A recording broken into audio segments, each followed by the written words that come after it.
Alrighty, guys, we're gonna get into things here tonight, guys. Sorry about the wait and sorry about being late, and that's, I guess, where we are. Oh, good. My life in a nutshell. Have a prolonged, sensitive conversation, which could have happened 4 hours earlier, but of course, life doesn't work that way.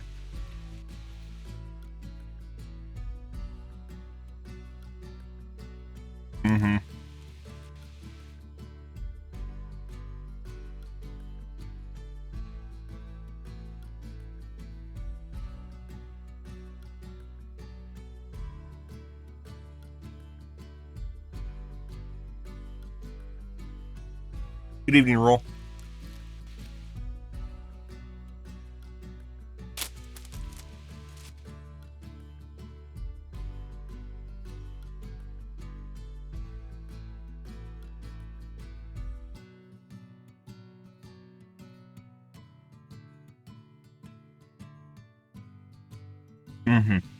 Alright, well, let's get into things here, guys. We're going to be doing more Riftbreaker tonight, guys. Ironing out our 2,000% starting base and all that entails. Oh, yeah. First, we're going to take a look at a quick tube video. Scoot right through it. And we're going to get into the Gamazes. Oh, Jesus. Life and stuff and things. And life and more things and stuff. Yeah.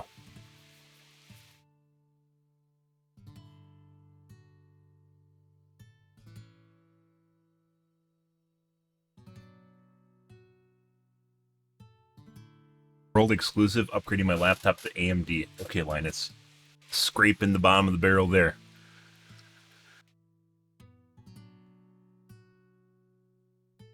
Yeah, I was watching people play Diablo 4, guys, and honestly, I mean, it was kind of the case in and of itself. Same thing with Diablo 3. The game actually looks kind of boring, to be perfectly honest. It literally looks like the majority of the game is like there's no risk involved with it, and it's just you just basically killing a bunch of mobs that generally can't kill you at all unless you just do really, really, really stupid shit. I think that was the MO in Diablo 4 in the first place, just no one dies. I don't know if Diablo 3 was like that too, but it definitely kind of feels that way. But I guess PoE is kind of the same way if you know what you're doing. So, actually, PoE I think you can die in. So, I don't know. Once you start realizing that basically there's no real risk involved with what they're doing for the most part, it kind of loses a lot of its appeal. Unless they do really stupid shit.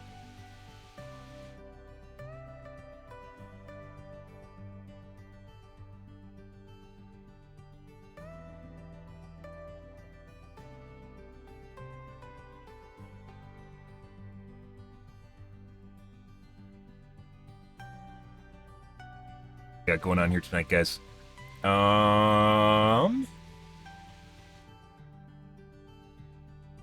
SSD PCIe 5.0 versus 4.0 versus 3.0. Load times. Is there any difference? Not really. Not really. Yeah, once you get to an NVMe drive, it really doesn't even matter after that point. You just kind of, the big upgrade is going to an SSD, and then after that point, the next upgrade is going to an NVMe drive, but that's a very incremental change compared to going to an SSD in the first place from a mechanical hard drive.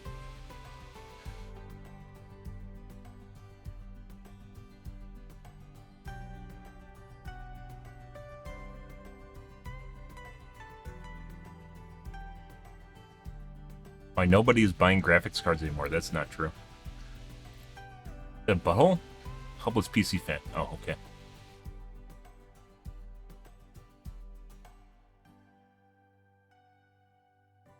New Disney movie is a flop. It's currently has made half as much as original Mermaid adjusted for inflation. There's posts saying that it surpassed what the original Little Mermaid made, the 1989 animated movie, and they don't account for inflation. And when you account for inflation, it's basically half as much as the original Little Mermaid made, and that's not including the budget, which Little Mermaid was, if you account for inflation, is like 93 million, and current Mermaid's 200 million. Yeah, so not looking too good, but I don't know. I guess we'll take a look at Project Farm because Project Farm's awesome, so If you drive a certain brand of vehicle, should you use that brand's transmission fluid, or will an aftermarket transmission fluid work just Transmission as well? fluid. Well, let's find out. What? We'll see which automatic transmission flows the best when it's extremely cold. Then we'll see which transmission fluid offers the best protection against wear. We'll find out which fluid resists foaming the best. We'll see this which is what one we're is doing best tonight. at resisting thermal breakdown and evaporation. I paid an independent testing lab to provide us with a detailed report of all 4 transmission fluids. Before we kick off the testing, let's go ahead and send off the automatic transmission fluids to an oil testing lab. To avoid a mix-up, I always label each of the plastic bottles. By the way, I always shake containers before sending off samples for testing, since part of the additive package may actually fall out of suspension and settle at the bottom of the container. And the testing lab will provide us a lot of great information on the transmission fluid's anti-wear additive package, detergent dispersant content, as well as the total acid number, which is a measure of the corrosiveness of the transmission fluid due to the presence of acids. At a price of around $8 per quart is this AC Delco brand. All the transmission fluids we'll be testing are Dexron 6. It claims to be a full synthetic. Distributed by General Motors LLC, Detroit, Michigan. Dexron 6 transmission fluid is recommended for use in GM transmissions model year 2006. Transmission fluid. It's not something I suspected you would test. I don't know why you would really test it. It's like one of those really weird things. In other words, it's supposed to be safe to use in older vehicles. Transmission fluid you generally don't change like ever. Some people do, but most of the time most people don't. I think you're supposed to, but it's like 100,000 miles. Which is why most people don't, because they forget about it. Full synthetic transmission fluid. The SuperTech is manufactured in USA. Let's kick off our first test comparing AC Delco against the SuperTech. Each of the pots weighs a different amount, so I'll go ahead and measure out precisely 200 grams of transmission fluid into each of the containers. Then I'll crank up the heat to around 410 degrees Fahrenheit for 2 hours. I'll rotate the test containers every 10 minutes just in case one burner is hotter than the other. So let's see which brand is the best. And the amount of vapor coming from the AC Delco and the SuperTech containers seems to be very close to the same. Dexron 6 automatic transmission fluid is supposed to offer better oxidation and thermal stability. The test for this is called the NOAC volatility test, which is an ASTM test. At the end of this test, we'll find out how much evaporation has occurred with each brand. Then we'll be using the cooked transmission fluid for additional testing to see which fluid is the best. And the 2-hour test is over, and the transmission fluid has had a couple of hours to cool down. And the AC Delco container started out weighing 429.88 grams, and it now weighs 420.25. There's a Riftbreaker video on my stream. Where'd that go? Grams. The SuperTech started off at 394.64, and it now weighs 386.3, a loss of 8.34 grams. So the SuperTech barely edges out the AC Delco by just over a gram. Let's test the lubricity or the film strength of the AC Delco against the SuperTech next. I'll first add 40 milliliters of transmission fluid that's been exposed to heat into the test cups. I'll coat the test wheel and the test pen in transmission fluid to avoid damage from a dry start. Maximum Games Riftbreaker PS5. Why the fuck? So he did it in the wrong channel too. And the energy use meter is showing that there's quite a bit of friction at the start of the test. Inside of a transmission, anti-wear ingredients of transmission fluids are designed to reduce wear between metal parts that are under extreme pressure. While this test does not simulate transmission operating conditions perfectly, it'll definitely provide some great information. And the test is finished, so let's take a closer look at the test pin. I always label the test pins right after taking them off of the tester to avoid a mix-up. To achieve an accurate measurement, I use calipers under a microscope. Compared to motor oil, there's a lot more damage to the AC Delco test pin at almost 8 millimeters. Between each test, I use brake parts cleaner to clean the test equipment, and then I use sandpaper to resurface the test wheel. And the SuperTech performed better than the AC Delco on the evaporation loss test, but is it better at preventing wear? And there seems to be quite a bit of friction taking place according to the sound of the tester and the energy use meter. And the test is over, so let's see how the SuperTech compares to the AC Delco. And the SuperTech has about 5% more damage than the AC Delco at 8.44 millimeters. The AC Delco test pen is on the left, and the SupperTech is on the right. And I don't even know like how applicable this test is. I mean, obviously the test is, but the price of $13 or $4 review more than the SuperTech is this mobile brand for General Motors. And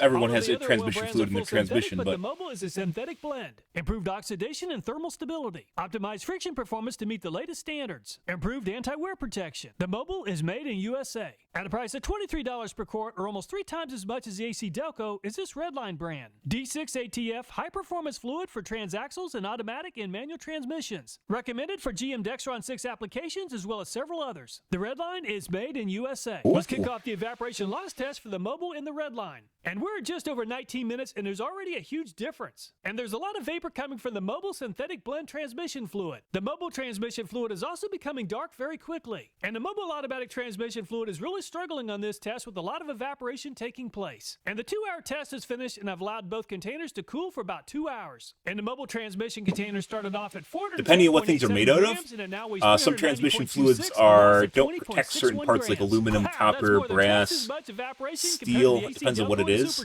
And the red line started same off thing at with antifreeze. 404.79 grams, and it now weighs 397.85, a loss Or they of can just be under 7 grams. volatile Very towards impressive. So the red line came out on top with the least amount of evaporation at just under certain 7 types of grams. seals, Supertech gaskets. finished in second at 8.34 grams, and AC Delco 9.63. So the mobile transmission fluid experienced a tremendous amount of evaporation loss, but will it offer good wear protection? And the mobile seems to be performing about the same as the AC Delco on the energy use meter at the start of the test. And this is the first time this has ever happened while testing lubricants. And the AC Delco and mobile finished in a tie with precisely the same size wear scar. And the AC Delco test pin is on the left and the mobile is on the right with the same amount of damage. So when it comes to wear resistance, the AC Delco and mobile finished ahead of the Supertech. Looking at just the energy use meter, the redline transmission fluid seems to be performing about the same or maybe a little bit better than the AC Delco and mobile. Of all the brands, the redline still seems to have dark red color while the other transmission fluids are a lot darker. And the test is finished, and it's the moment of truth for the red line. And the wear scar with the red line is the best yet, but not by far, with less than a 1% smaller wear scar. However, a win is a win, and the red line is the best for wear resistance. So red line finished in first, AC Delco and mobile tied for second, Not that it really matters. Supertech fourth. Let's first compare the flow speed of new transmission fluid at around 70 degrees Fahrenheit, and then we'll see how the cooked transmission fluid performs. From left to right, it's AC Delco, Supertech, mobile, and redline. And all 4 transmission fluids are out of the gate at nearly the same time, and this is going to be a really fast race. And Supertech holds on to a small advantage over the competition, but this is very close. And it's Supertech for a win by less than an inch and a very close second It's all place about the for cooked, mobile. And all it's about the AC cooked Delco fluid, and guys, redline because that's tied what's for in your third place. transmission. So all 4 transmission fluids flow very close to the same speed between 1.17 and 1.22 seconds from start to finish. Let's see how the cooked transmission fluid compares. From left to right, it's AC Delco, Supertech, mobile, and redline. And once again, all 4 transmission fluids hit the straightaway at about the same time.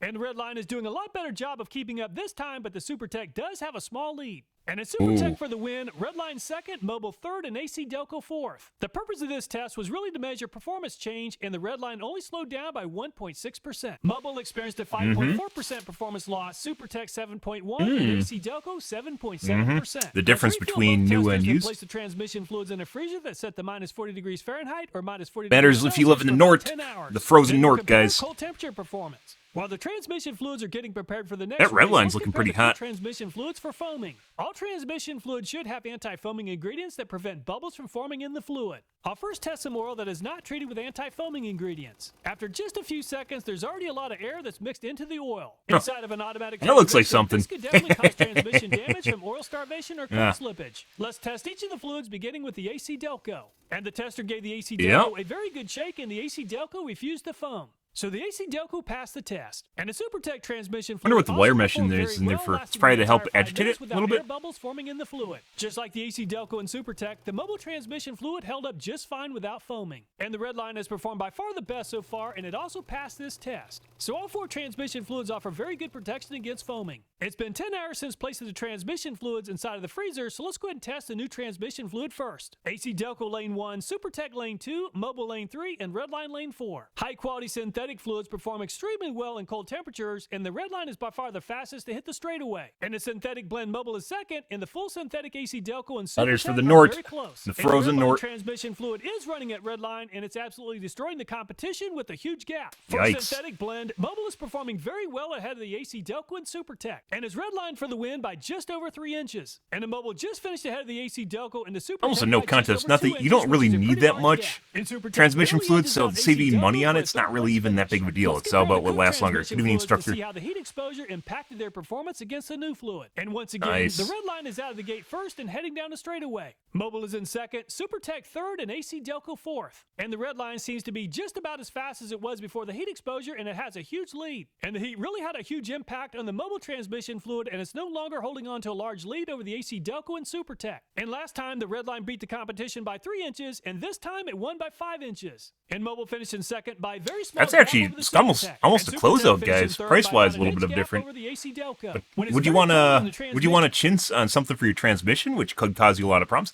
Not really. I think this is just kind of you just buy it, Fluid needs to get going. The red line is the fastest at 24.53 seconds. Mobile finishes second at 30.16. AC Delco and SuperTech around 34.5 seconds. For transmission fluids after exposure to heat, red line finished the race in 27.37 seconds and Mobile 39.88. SuperTech finished in 40.14 seconds and AC Delco 42.78 seconds. So comparing the new versus the cooked transmission fluid for performance, the red line only lost 10.4%. SuperTech slowed by 14.2%, AC Delco 19%, and Mobile 24.4%. And the testing lab reports are back and the results are very interesting. Iron and tin are considered impurities or wear metals, and fortunately, there are only trace levels. All the transmission fluids look great. Barium, boron, calcium, and magnesium are detergent dispersants. And the red line has by far the most robust additive package at over 300 parts per million. AC Delco, SuperTech, and Mobile are all pretty close to the same levels. Anti-wear additives are incredibly important for wear resistance. And once again, the red line has generally by works far for the most everything. robust additive package with 2.5 times more anti-wear additives than the competition. I also had the total acid number checked, and all the fluids are starting off with a total acid number of under 2. So which transmission fluid brand is the best? And the red line completely dominated the competition with the first place finish in every category. SuperTech finished in second with an average finish of 2.8. And the biggest concern that I have with the SuperTech is that it doesn't seem to offer quite as much wear protection as the other brands. Anytime a product performs as well as Redline, there's usually a couple comments out of thousands suggesting somehow that I've been bought off or have accepted a sponsorship. Definitely not the case. I buy all the products tested on the Project Farm channel, and I decline thousands of dollars of sponsorship opportunities every week.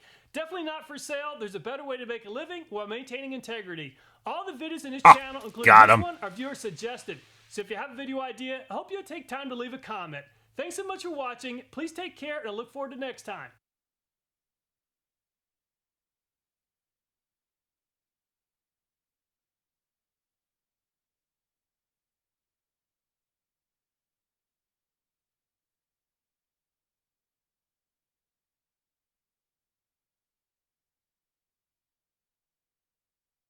Amsoil.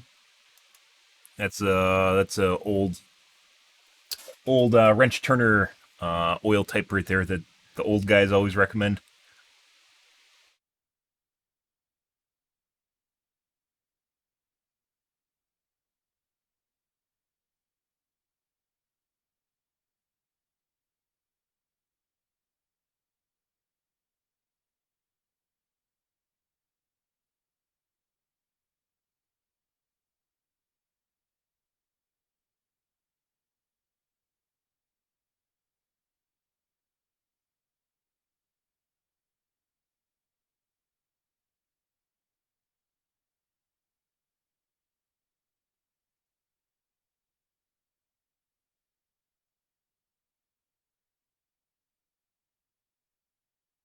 Pristine results.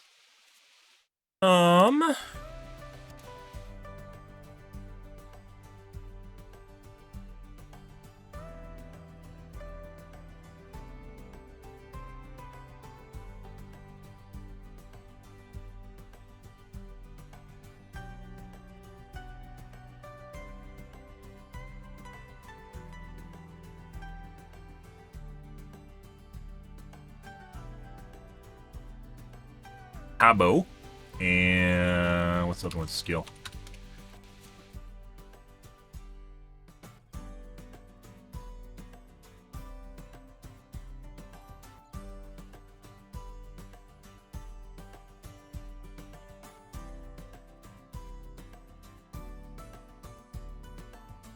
Like his videos. He definitely a better version of Consumer Reports. It's Consumer Reports that actually test shit.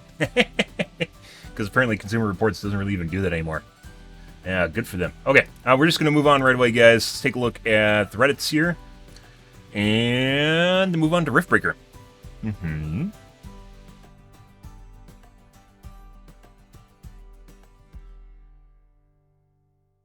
XV6 should never have left. Nope, shouldn't have.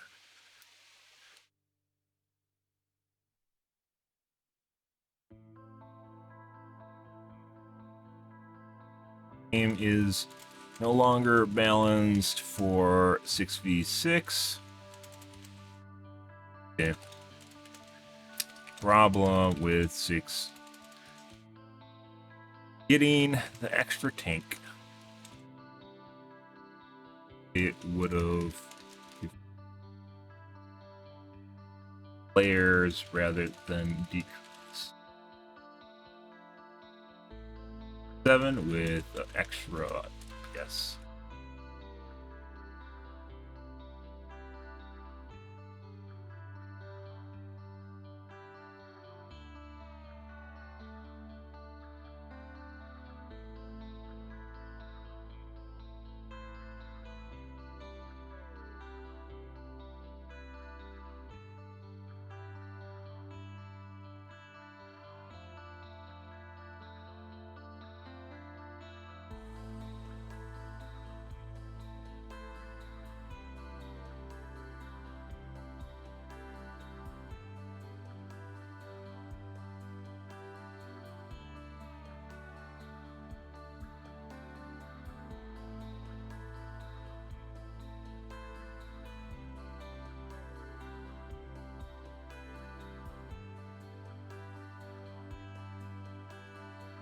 Your picks.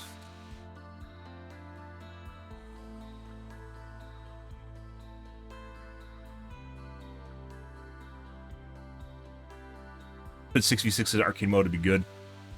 There's no good reason to open queue to be 5v5. Much, actually. Because people can pick whatever they want in open queue.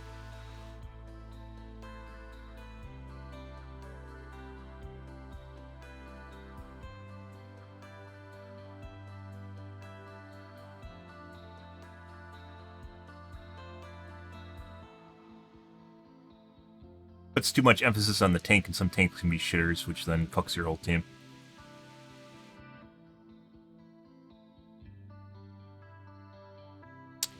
Okay. AMD Reddits, guys. Computers for his wife. Good for him. Maybe he'll get a touch your feet. Good. X3 has experience. Blah, blah, blah, blah, blah, blah.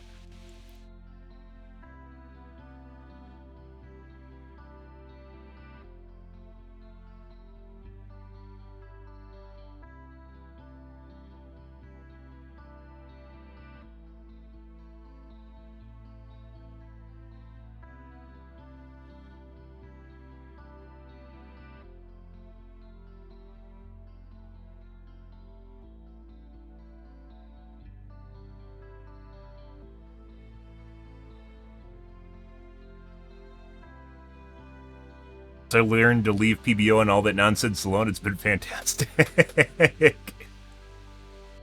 I actually don't have PBO on. I don't even have Turbo Boost on. The reason for that is because I wanted to have the absolute equal scenario for testing stuff for Overwatch, and I just haven't turned it back on yet. As little hiccups and NC issues as possible.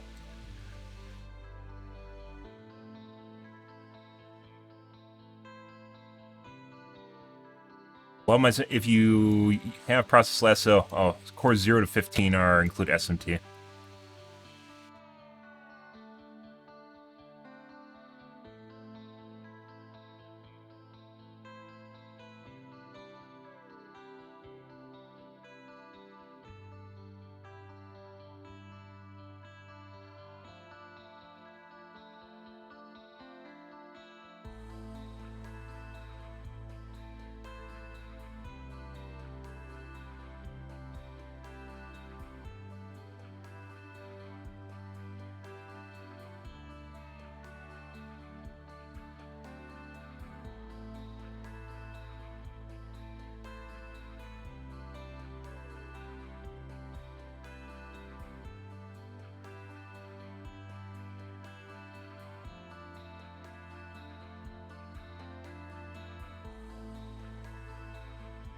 Onyx. What are you getting dialed in? Our base for Riftbreaker. But we haven't gotten that far yet. We are on the Reddits momentarily.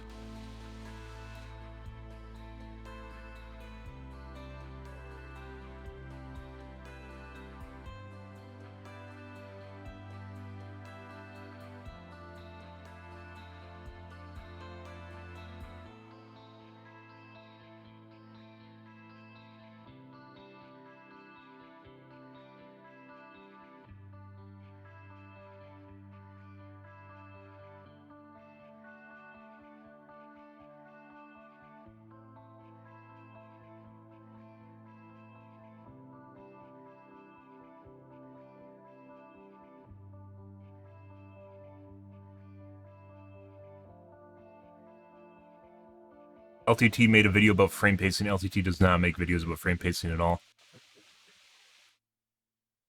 No way. That's beyond their expectations. Their means something in depth like frame pacing? No way.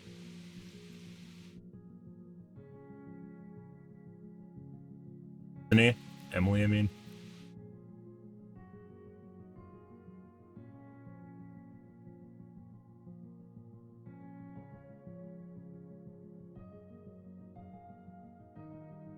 Riftbreaker, I want to give you a hug. You can't give me a hug. Thanks for the hug, though, Aquanix. I appreciate it. Feel loved, or whatever the hug entails. Probably a drunken hug is my guess. Some people can be very huggy when they're drunk. I love hugging everyone.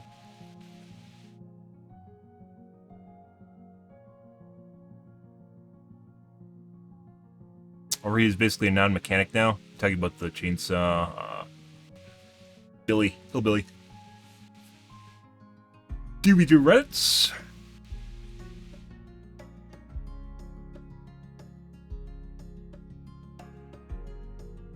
Okay. Let's move on to Riftbreaker, guys.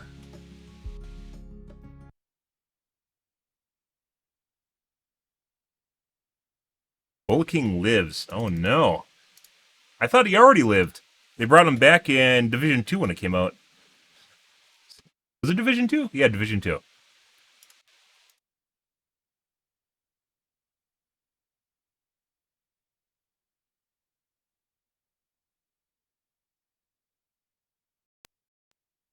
Long time ago in a galaxy far, far away. That's like 6 years ago. 8 years ago? When did... Yeah, it was... Well, no, it was before I played Overwatch. 2014. Like 7 years ago? Yeah. That was a while ago. Holy fuck. That's when you joined my entourage, Quanix. Alright, audio. Get your music going here. I'm gonna wash my coffee cup out and grab a soda, guys.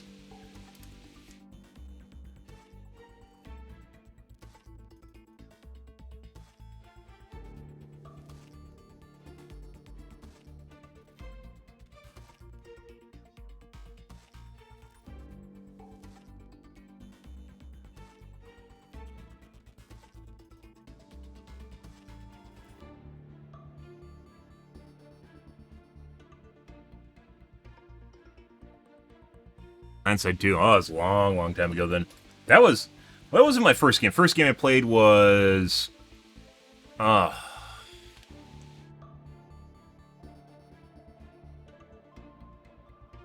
connect those neurons that have been detached for a while. Fire the synapses off.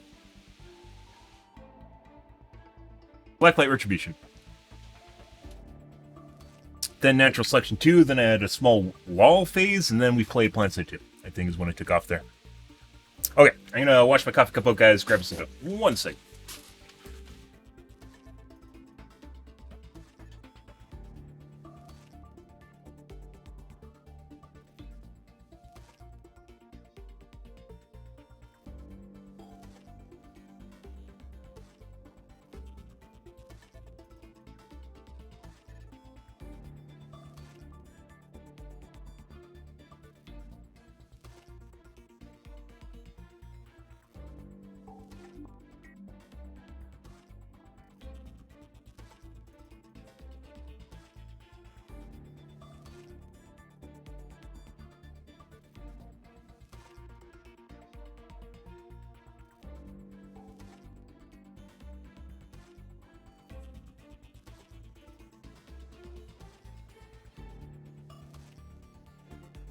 Yeah, I don't think you're around. I don't think there's anyone that's still around my channel that comes around from Blacklight Retribution. That was a very small game. That was one of my first introductions to. If no one's watching a game, they aren't gonna watch you play. I think at most I had like 20 people watching me when I was playing that, which at the time for a game basically starting out as a streamer, that's actually a really big deal. But that being said, they obviously only want to watch Blacklight Retribution, and very small game. So, we do occasionally do single player playthroughs like this, but definitely not what I do normally. It's a last stand base builder. You'll immediately know what's going on. Well, within reason when we start playing here. So last night, to continue off here, guys, last night I think we got to the point where I got my settings dialed in. What happened? I got my settings dialed in. Oh yeah, we got ran over by the rhinoceroses still. They're fucking very difficult to deal with. So we had to turn down the damage even more. And I think that's where we're at now. I think we're at 40% damage. I have to redo fucking everything.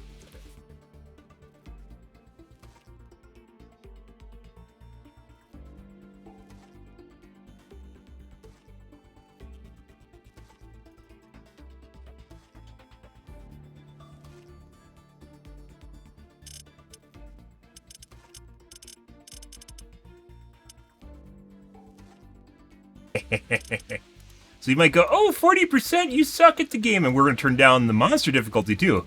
Because those rhinoceroses you can't fucking deal with. They have an AoE cleave. AoE cleave that is very, very good at blowing up all your shit. Cost, 25. Time, no drop. 10.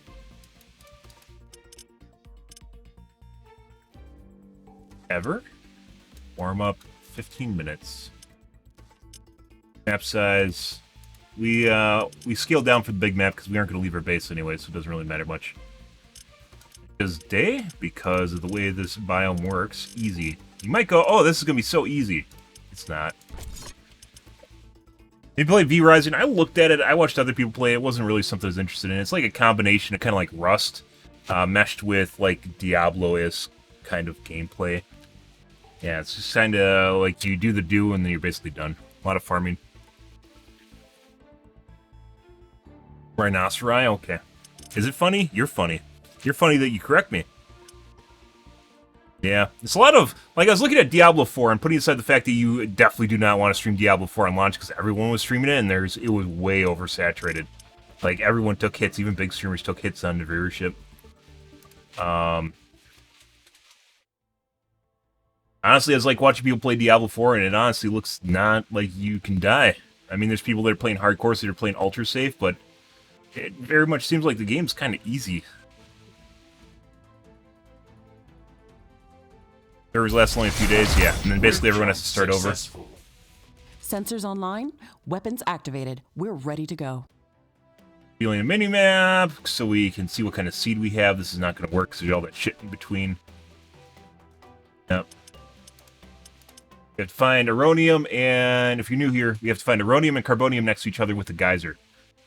This is a requirement. Even with... Because the solar doesn't fucking work, there's going to be a couple cracks that we're going to get. Otherwise, we need another form of energy generation, and that's it. And I do want to play this biome. Maybe we'll do Forest again. The original one, because we haven't for a long time. Activated. We're ready to go. So this looks good. We could build a base here, but there's no geyser. There's guys over here, here, and here. And those are all too far away.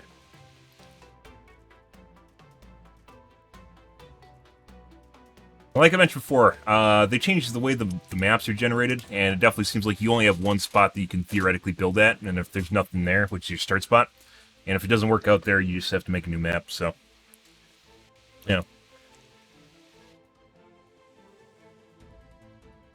Oxygen not included really should have had a PvE element in it, but it doesn't really. It's just like you... I guess it is, in the strictest sense, it's PvE, Sensors right? online, Against the weapons environment, activated. but not We're ready to go. really. There's Aronium over here. It's too far away, and there's a giant dick in between. Like, we'd have to build like this, and that's too big to defend. It's too big of an area. Too big. That's what she said.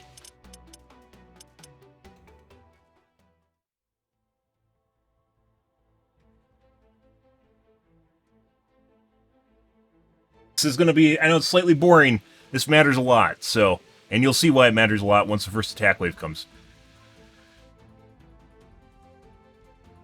Last night we did a couple runs. We had to dial in the settings. There's a geyser. Sensors online. That's good. Weapons activated. We're ready to go. This might work if we go like that, that, and that, and that. I think this will work. Yes, I think so. And then we have room to expand up north. Let's give this a go. Save the seed in case we need to restart. Yeah, you'll get it. If you're into single-player games, this is a really good game. It has its quirks and its downsides. Is this? Oh, you can fucking fit through here. It has downsides to it, but otherwise it's actually pretty good. And there's bugs. My campaign's bugged and I couldn't finish it, for instance. If we're lucky, we'll get some solar in here, too.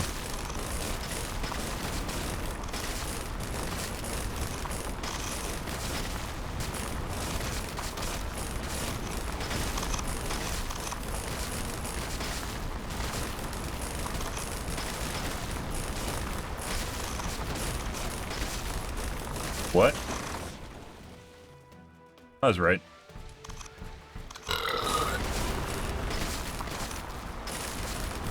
There we go. That's the edge.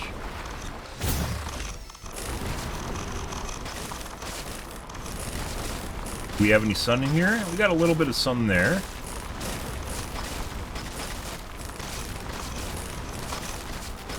Doesn't look like there's a giant dark area in here. Got a little bit of sun. We'll have to see if this works. There's some sun outside, technically outside the base right here, too. It's on the edge. Go right over here. Be our outside wall.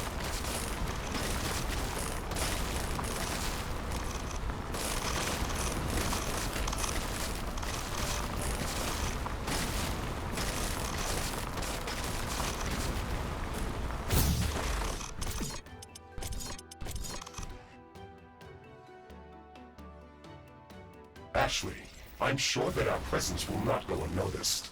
We should build up our base as quickly as possible. Standard protocol advises to set up walls and sentinel towers around the base. We aren't sure what to expect here. We can technically put wind there. It is so difficult to make wind turbines work down here, so that's not even an option.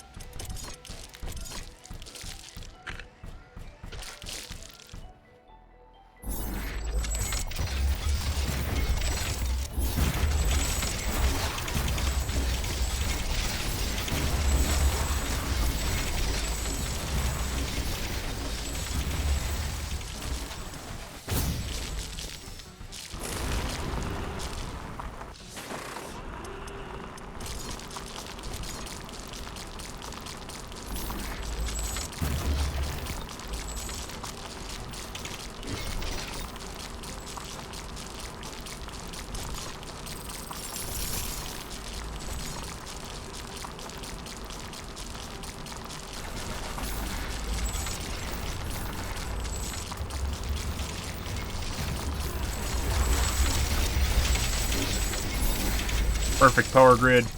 Beautiful. Oh, you guys are all thinking the same thing.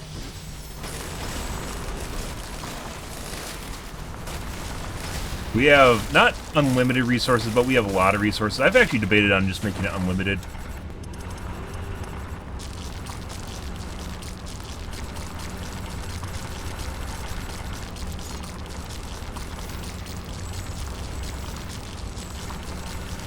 No, the sun's up day long. We still need to bank energy. Got to figure out why. Solid storage.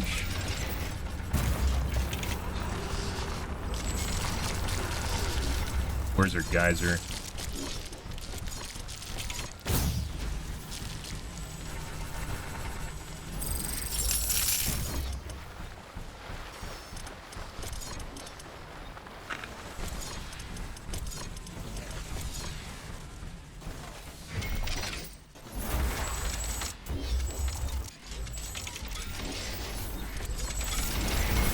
Beautiful.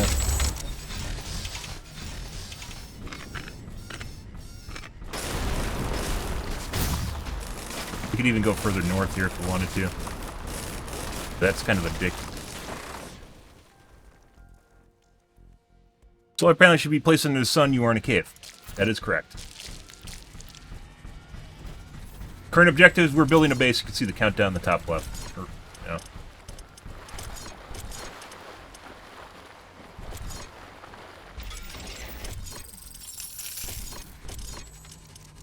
Click. So like the problem is obviously there's an unbuildable area in here.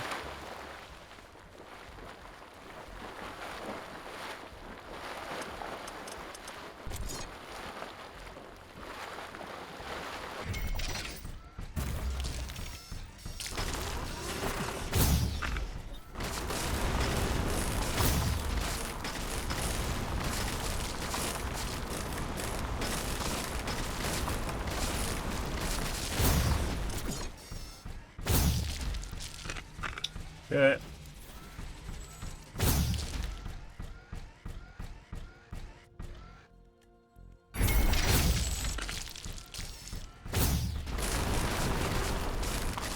There should be a command just to destroy all this shit. I know it seems like it's kind of, it's a part, but for what we're doing, it is taking time away from what I really need to be doing.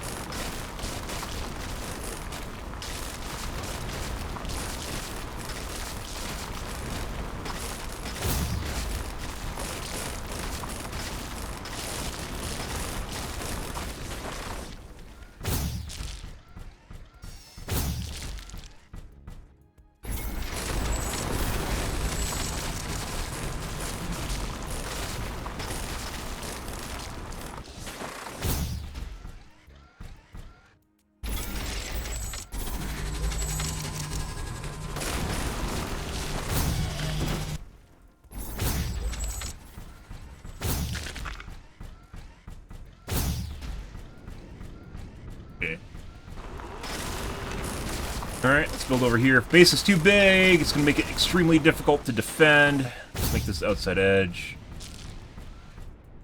Sure.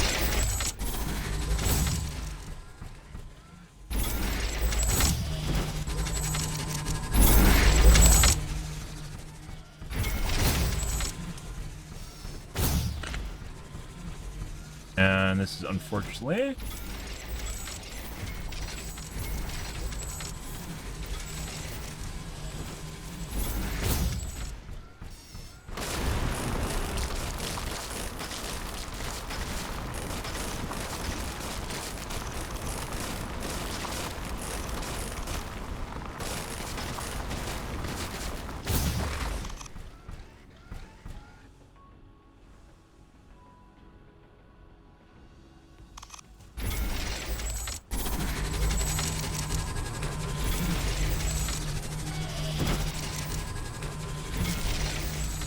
too close, it's going to make it difficult to defend because of our overlap with our solar panels.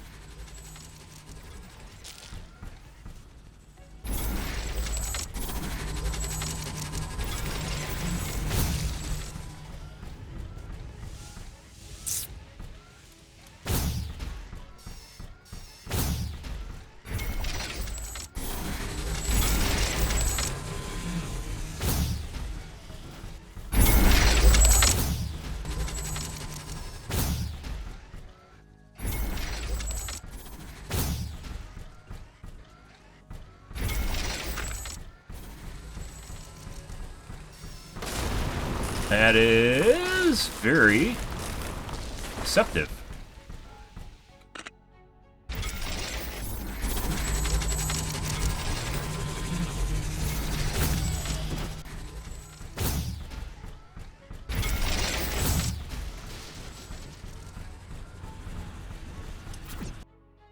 Real question is, why do I know you? How do you know I'm always drunk? Hugging and being overly close. Alcohol is really good at that.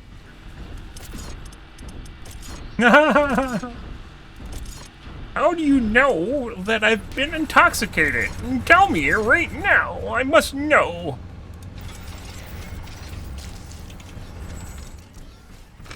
Okay. Oh my god, are you not actually hooked up? The fuck is that shit?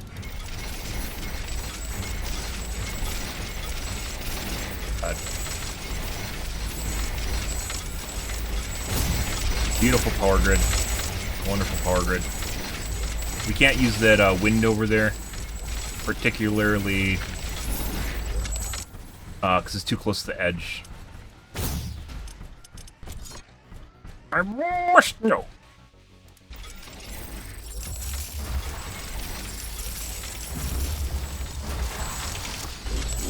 And we might make disposable stuff until we get a real power grid outside of our base. Alright, let's save again. Okay. We have to build turrets. What time of day is... Well, it doesn't matter. Time of day doesn't matter anymore because we turned on full day cycle. Headquarters upgrade in progress. This will attract a lot of attention.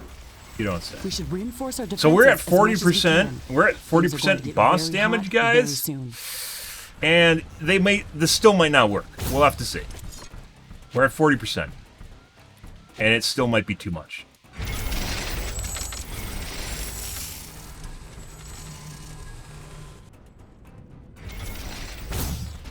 Kind of rough.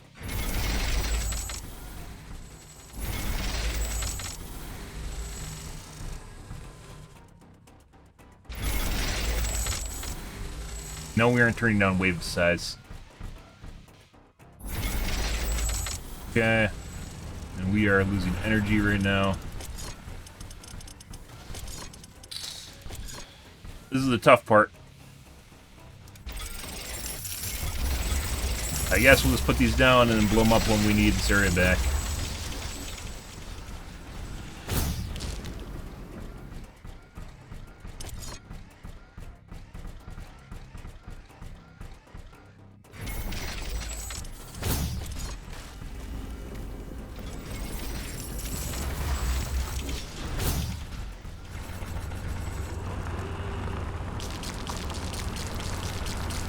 So let's played a multiplayer game with someone in group. A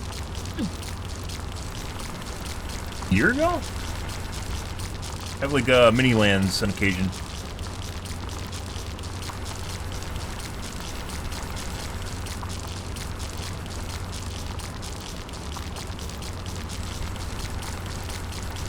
Or we play mainly co-op games, not like adversarial. You can't play adversarial.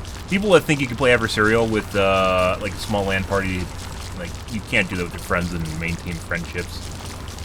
Co-op games, Civ, anything you play against AI. You just hang out, you chill, and talk to people and have fun.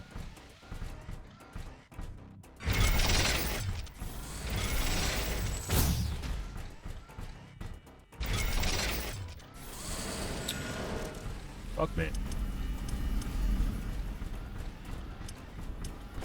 This is the shitty part, because in order for us to actually get to something, like get to meaningful technology, we have to do the HQ upgrade. So, we're basically stuck on Sentinel until we get HQ 2. We have to deal with this, which is the predicament we're in right now.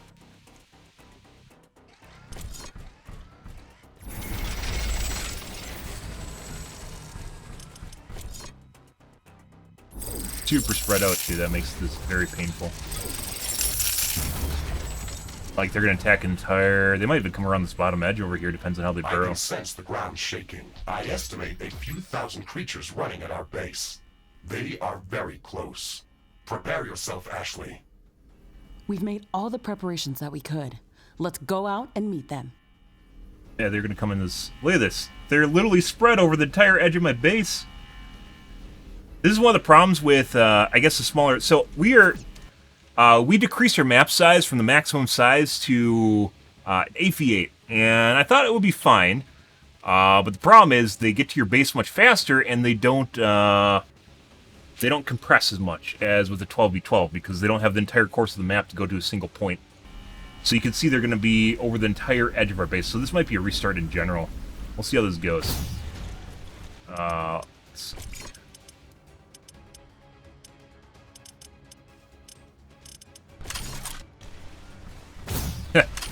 I got this, huh?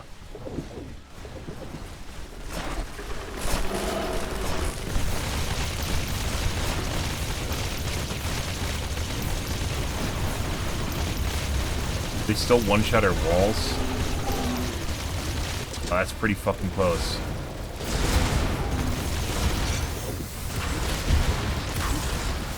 They're taking longer, though.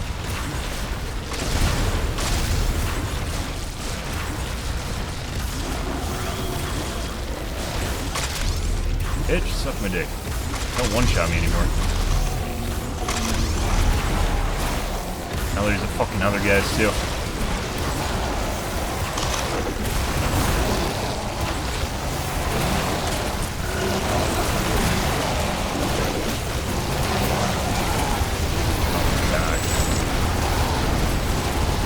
Well, the West fell, guys.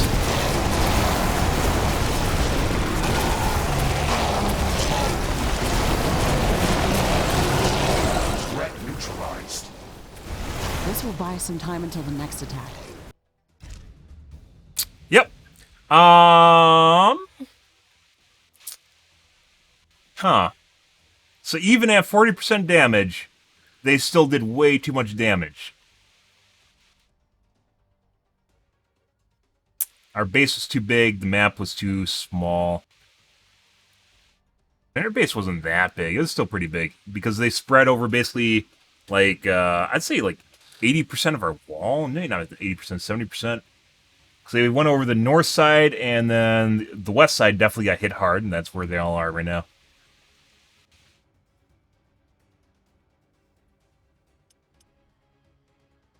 Yeah, well, that's not going to work.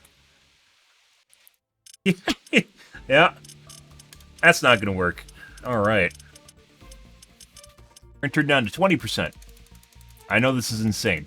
This is where we're at right now. I don't want to just give myself free technology. That's stupid. Let's go full size again. Got an easy wave strength, too. I don't know. So they definitely have made the waves more difficult.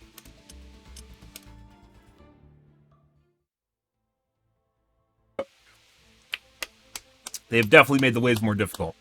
So, since we played last fall. I think it's particularly this biome. It's those fucking rhinoceroses that just run over our base and kill everything.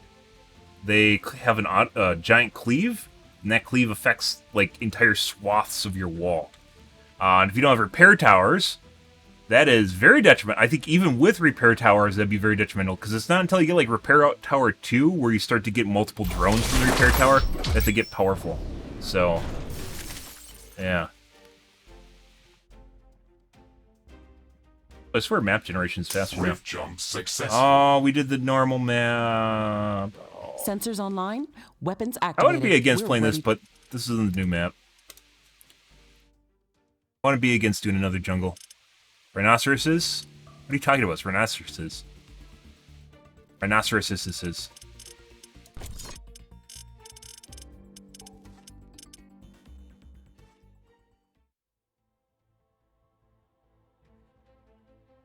We have to get past the breaking point, guys, that first wave. Once we get past that, hopefully the next waves are actually... Because that's a special wave for HQ. Like, there's nothing you can do without your first level comms building.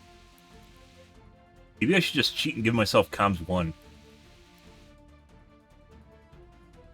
That. The first level comms building.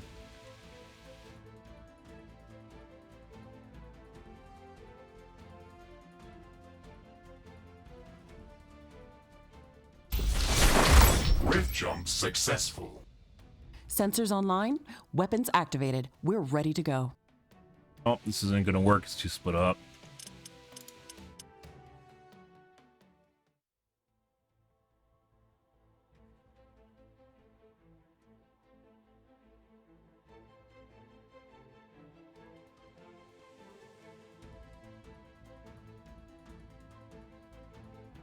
Unlock research. Unlocks research.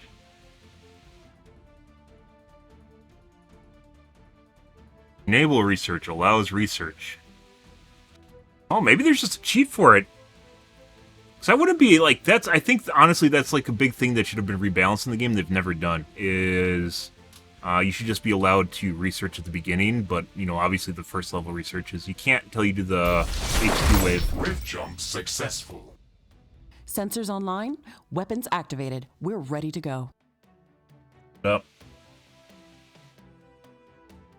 Right. Cheats. I'm not going to build here, but...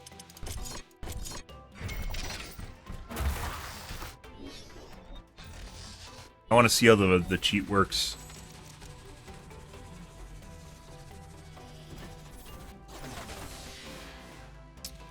Okay. Research completed. Build a communication hub, and I can't build a communication hub until I get to HQ. Enable research.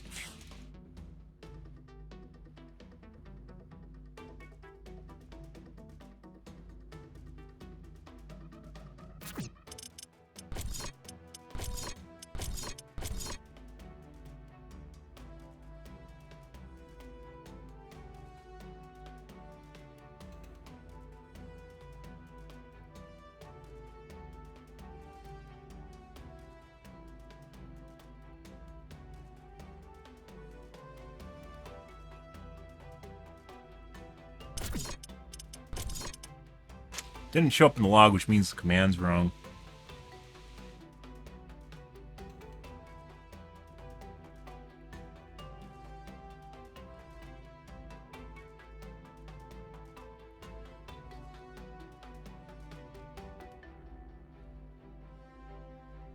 Might not be... I think that might just be unlocking everything, and you can't do that until you get to the communications hub.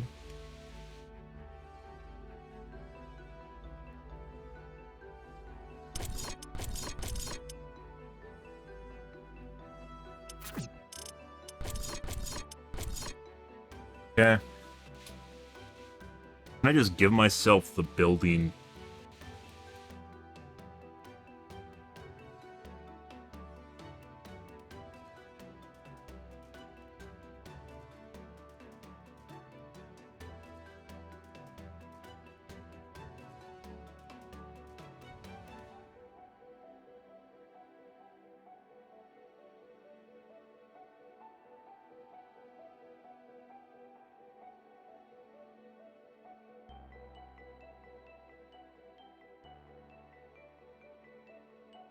I could also just cheat through the first wave. Turn on God mode for the first wave. I know that's super fucking cheesy. Well, the thing is, like, in order for me to actually start formulating a strategy of any kind, like any meaningful strategy, I need to be able to start buying, like, the first tier researches, and I can't do this. I can't do this until I go to HQ2. But going to HQ2 triggers that wave that you saw that literally just destroyed everything. Where I might have been able to survive it had I had access to buildings. I can't access them.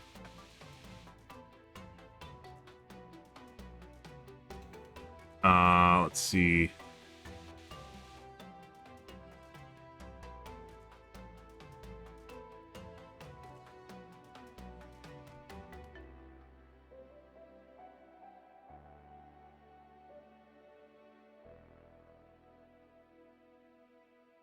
Remove all units, removes destructibles like cavern walls.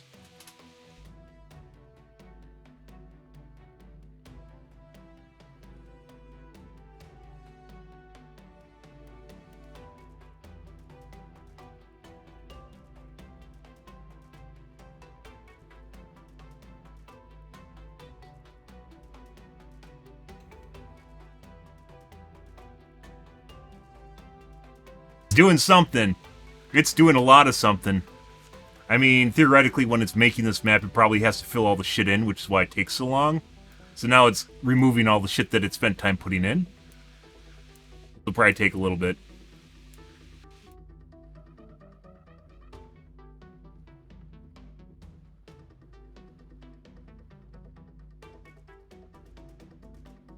I don't think you can make rigs invisible. Invincible? Oh. That it did.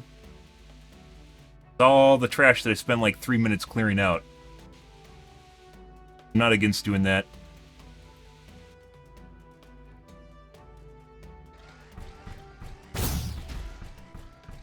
Ashley, I'm sure that our presence will not go unnoticed.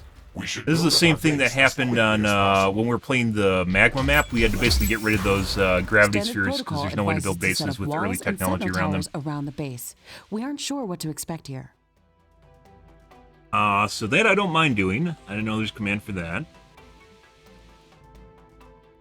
We can make rigs invincible, but I don't think that accounts for my base. So I'm thinking about just cheating through the first wave and making my base invincible, but I don't think I can do that. I can despawn all monsters on the map, but that'll clear out all the NPCs that are spawned with the map too, I'm sure. I don't really want to do that. I guess I could use I think the mission system is what causes the wave to spawn. So I could actually just end the wave spawn before it spawns? And then it won't spawn the wave?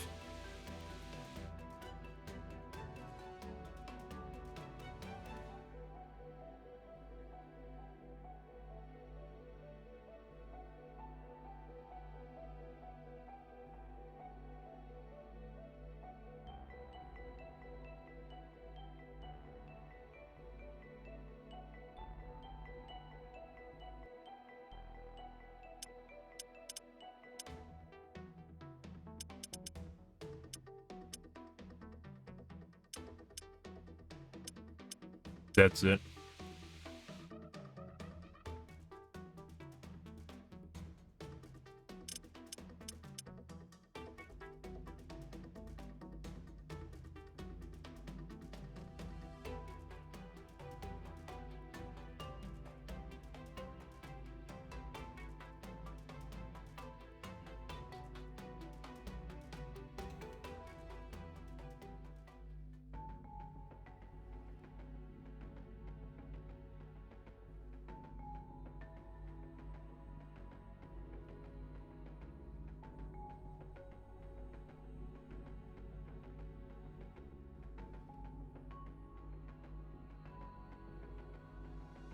So, entity, blueprint.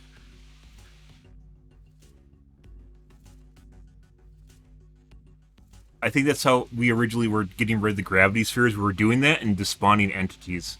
That was a huge pain in the ass. Trying to get the magma map to work. Trying to get rid of the gravity spheres. And then someone made a mod to get rid of them. Just made that much easier.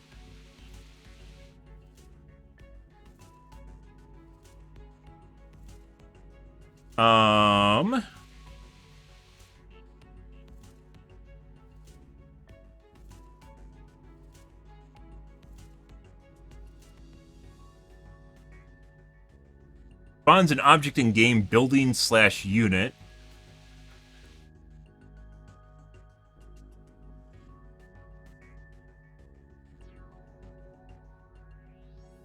Let's see. Syntax.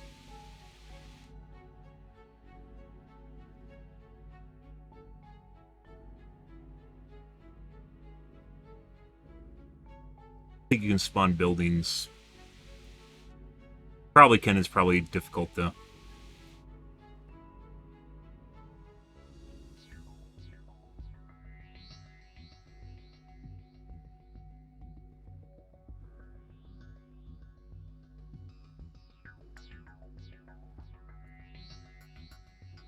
In-game timed input number.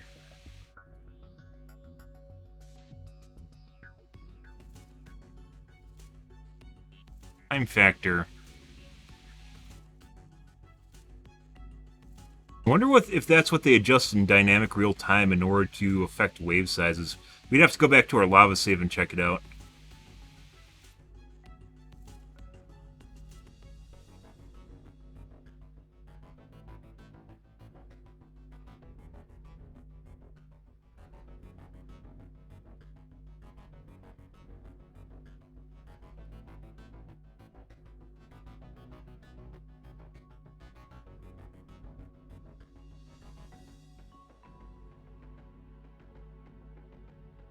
Oh, also this map, when you destroy the walls, it starts growing, like, plants and stuff everywhere. So, this might actually just be hard for my computer. Let's see. Like, I might have just given myself, like, a CPU virus that just happens over time as it starts spawning stuff. Can't be as bad as the poison map with the fucking mushrooms when the game first came out.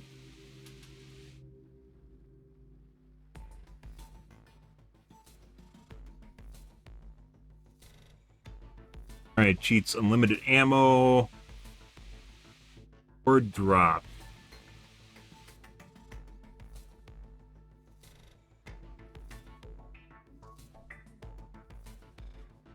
Enable debug menu.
Makes them cost nothing.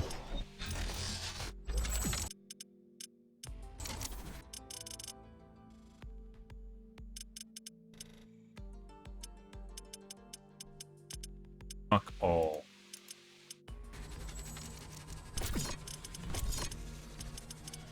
Build it though. And then can we go back?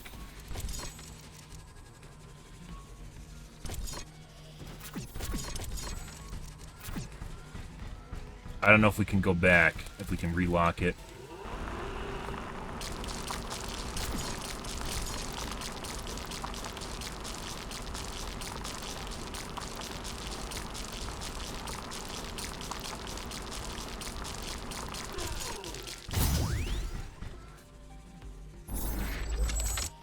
Okay, so we can build it.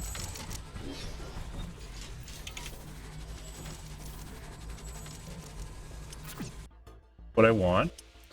Can we relock all of the buildings? Happens now. And click it. We may have a winner. Now let's see what happens when it builds. We'll have to build some ship power.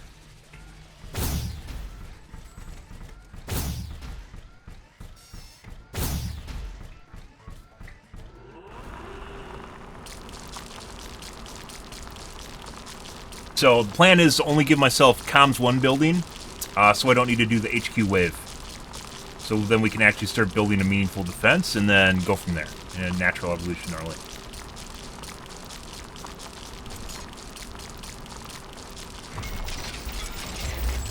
I want to see if I can despawn the wave, the attack wave too.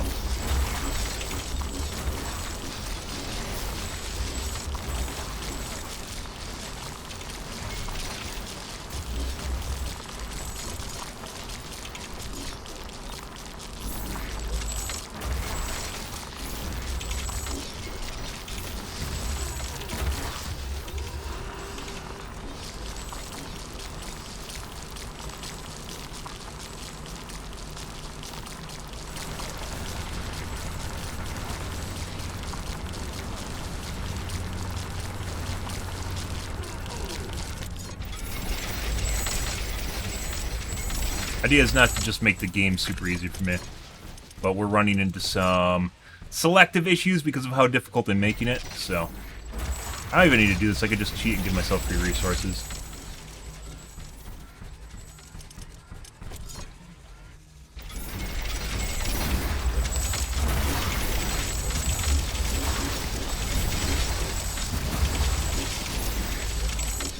Alright.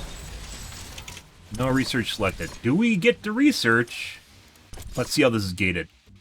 Ooh! Ooh! Yeah, because we're doing something really fucking weird here, guys, which is my difficulty is turned up so much I can't defend myself against the first wave because all we have is sentry turrets. It's making it very difficult to deal with this. This is exactly what I was looking for. So basically we have comms level HQ2 research without doing the HQ2 wave. Which is where the whole game starts. This is exactly where the whole game starts.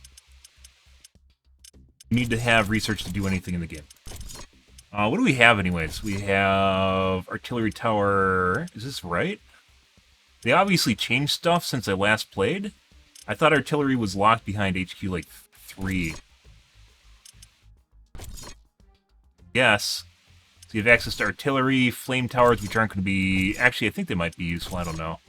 We'll have to wait. Trap, fire, radar, biomass, which is very useful early on.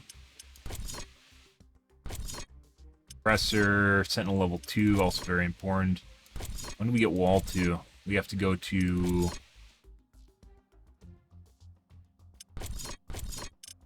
Might just be good to get the foot in the door, though. Technically, after you do this, you don't even need to do the research. The HQ upgrades, I think, unless they changed it, in order to go from HQ... like HQ2 to HQ3, like you don't actually need to do the wave. I don't know why, but you don't. So like each time we go to the next level, we don't actually technically need to build minor loot collector. That's interesting. I swear this was look different in my other game. Maybe it was just the game save file. That's weird. Unless I like this might be fucked up because I unlocked all of the research. This is... Yeah, maybe we'll have to restart. I might have fucked this up because I unlocked the research with the cheat command, and as such, it's giving me more than I normally would get. I have Armory 2. These are very very different looking trees. I swear my lava biome one looks different than this. Definitely, there's more options now. Where's nuclear?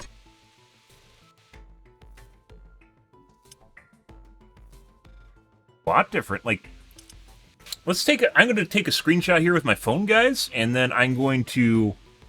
we're going to look at my lava biome, mainly because I want to see... So it actually, between your save file, it remembers the state of the save. No way. No way. No way! It doesn't retroactively remember the patch it was on. That'd be insane. I mean, this actually might be an option. Look where that is. Nuclear might actually be an option now. This is one of the problems I have with nuclear is it's just so deep that you could just go to fusion. Like way down here, right?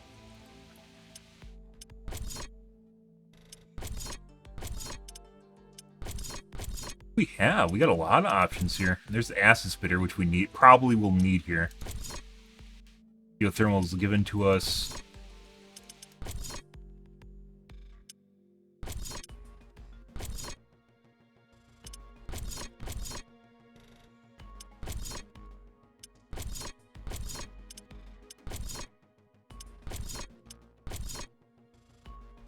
Where's like the shitty thing is like carbonium.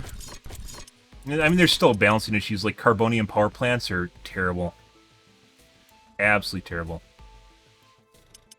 I'm gonna upgrade them. It almost feels like when you go to the next HQ level, it should just give it to you. Like in the next tier, it should just give you carbonium. It's a research, though.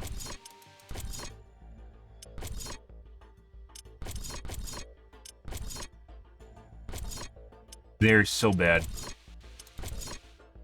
And that's without unlimited resources. They're even with unlimited resources, they're just waste.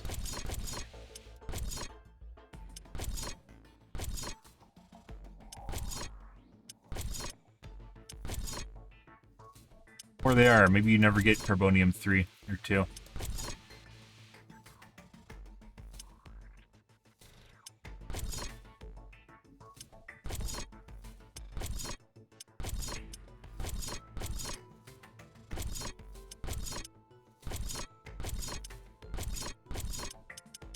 I don't know.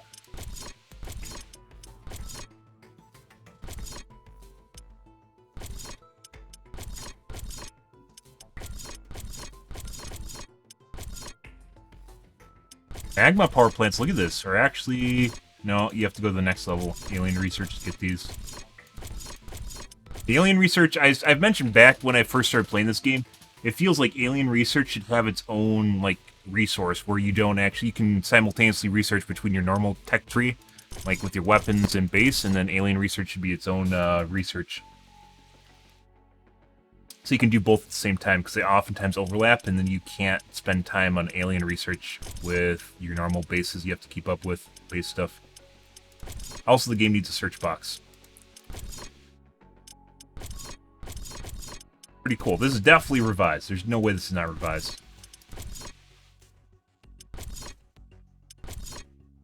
Carbonium Factory...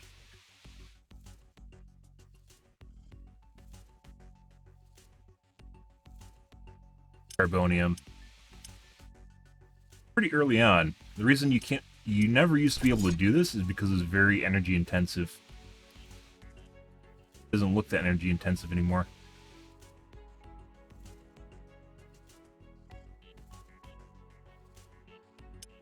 Get this. Well, you can't get the next one until HQ5, excuse me.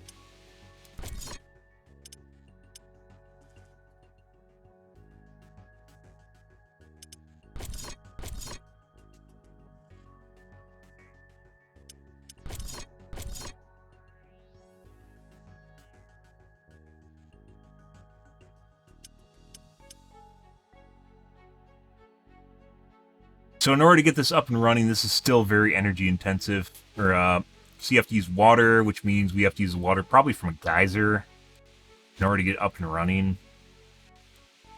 Negative 100 per second. And then you have to feed it, or seed it, excuse me. You have to seed it.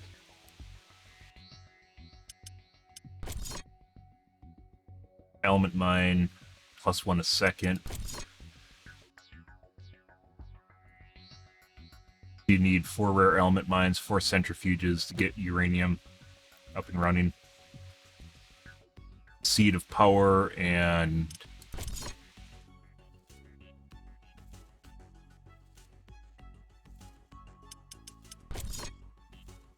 400 a second energy.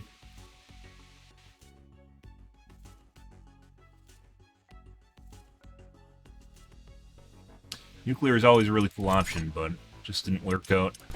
Gas, on the other hand, is much better. Plus 500. And it only takes -10 water. So, -40 water. Excuse me, -20 water. Takes biomass, too.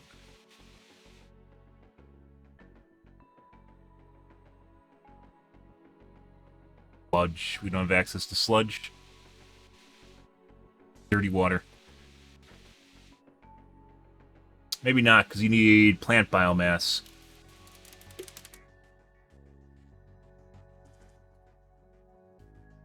Oh, that'd be compared. I don't know if it always took plant biomass. I don't think it did.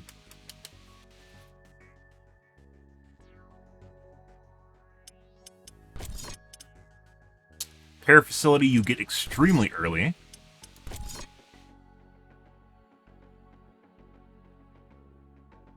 Okay, so I want to see whether or not we can actually despawn the wave. Enough look at the tree right now. I want to see if we can despawn the wave. Let's see. Save game real quick here.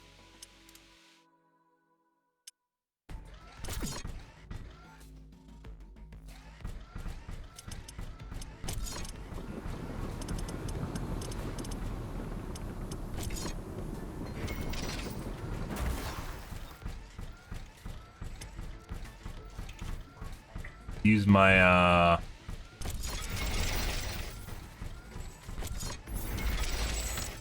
These connectors are fucking terrible.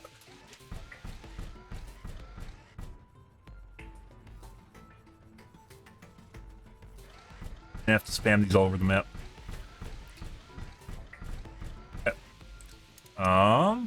Upgrade. Headquarters upgrade in progress. No. This will attract a lot of attention. We should reinforce our defenses as much as we can. Things are going to get very Wait for the hot dialogue very so we don't soon. fuck up the stuff. Okay.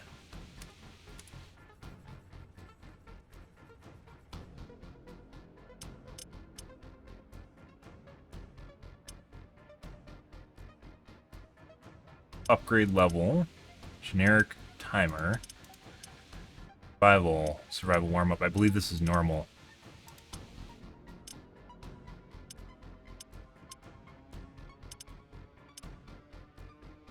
I can sense the ground shaking. I estimate a few thousand creatures running at our base. Okay, that's They are very getting closer. Upgrade, generic timer, interface dialogue show. close. Prepare yourself, Ashley. We've made I all think the that just preparations spawned that them. we could. Let's go out and meet them. So it doesn't stop the event, it just fast forwards to the next event.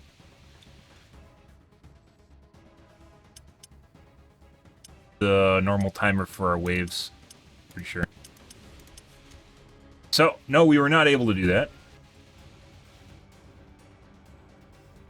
I don't know, let's see.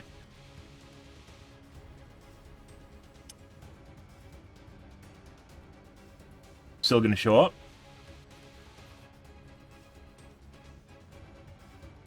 Maybe they didn't.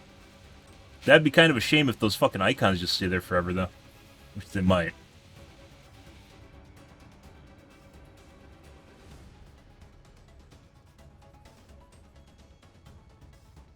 Well, we'll see. When the next attack wave starts, which is what I'm curious about.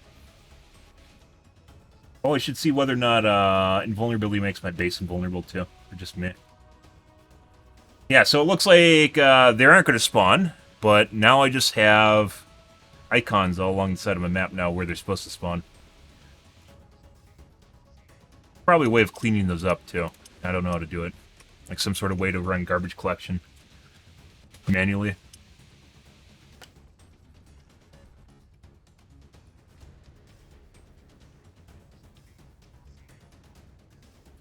So what I want to do is I want to go back to, I want to see whether or not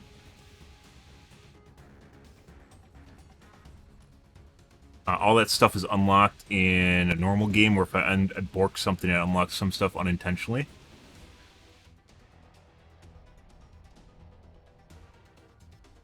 And I want to see in the lava biome if I can change the speed, which is a command here, to use more of my processor manually to increase the speed.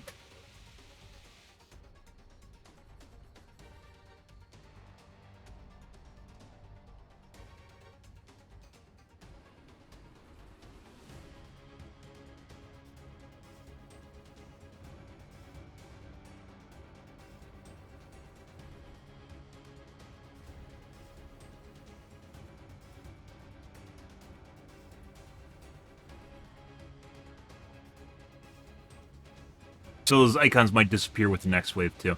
I guess that's technically another way of doing things. I don't want to spend... The initial HQ attack wave, I think, is kind of pointless, because it is astronomically higher in difficulty than normal attack wave, simply because we don't have the turrets or anything to use.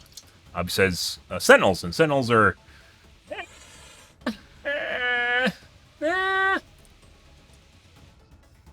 Base level Sentinels are... We're waiting for the attack wave to count down here. Oh no, they did spawn. Why'd that fucking take forever? I think they spawned with the original timer, so me removing the vent didn't change anything. That's really weird. Why aren't they spawning any other mobs? Normally a giant wave behind them.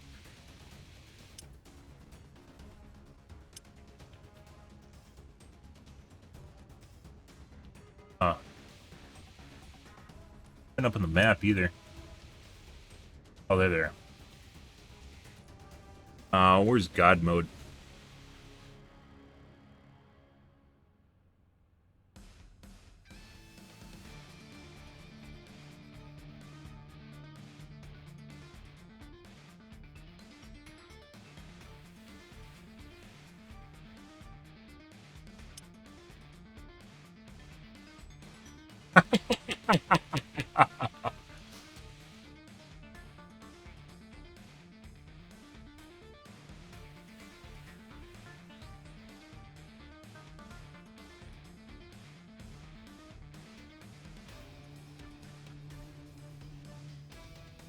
I honestly don't even think, even if we get rid of the HQ2 wave, that we're going to survive.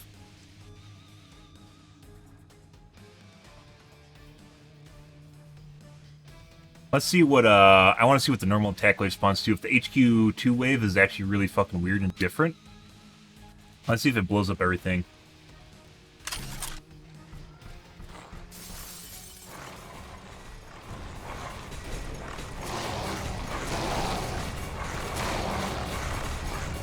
They are definitely blowing up my base.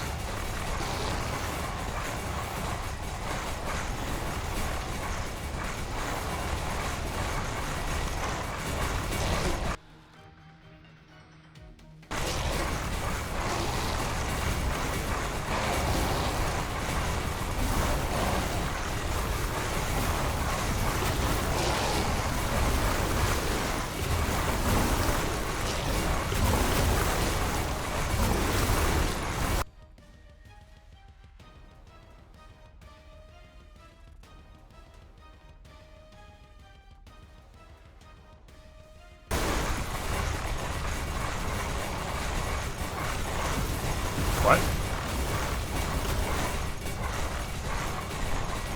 Oh, maybe it's just your normal radius around your character. I'm detecting a large group of creatures heading towards our position. Yeah, it's just your looks like normal our range presence around is your being character. noticed. We have to assume we're not welcome here. Why does it Remember do to this? use It's kind of weird. replicants if Bug report. necessary. These aren't, it's not classifying those. Yeah, look at that. Bug report with the cheat. Bug report with the cheat. Alright, I want to see what the normal spawn wave looks like now. Unless I broke it.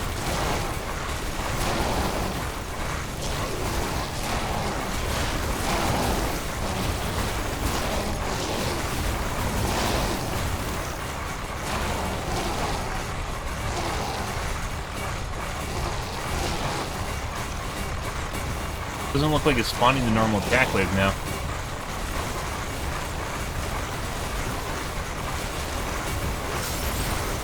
I might have broken with the mission system.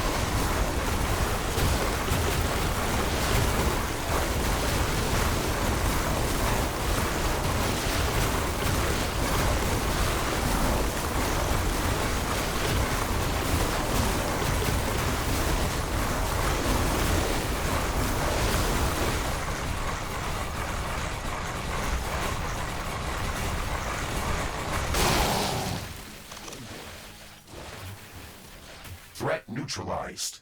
Ah! This will buy us some time until the next attack. Let's check what's new after the HQ upgrade.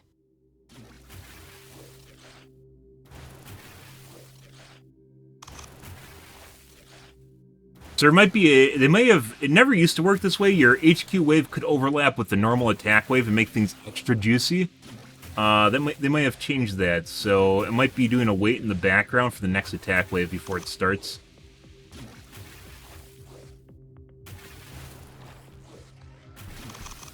Bitch! Dicks.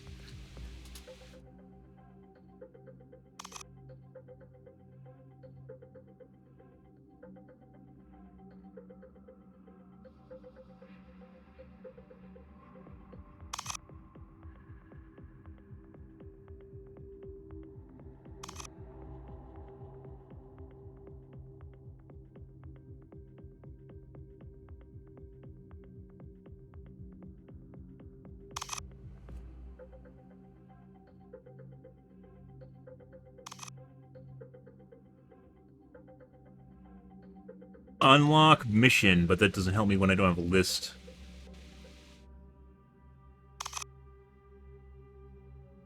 Let's see. Debug. Recreate buildings. What?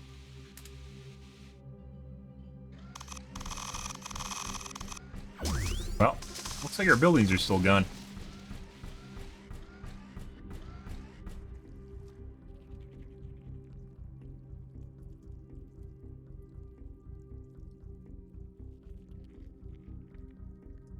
Oh, that's buildings that already exist. All of our buildings are gone, so that doesn't matter. Where'd the husks go? They blew up all... Oh, maybe it sees the husks as... It sees the husks as units! So when I removed all the units with the command, it removed the husks, too.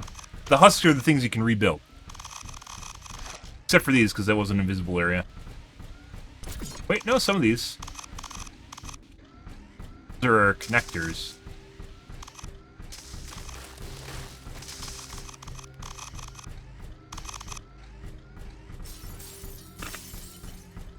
Oh, no, no, no, no. They're there.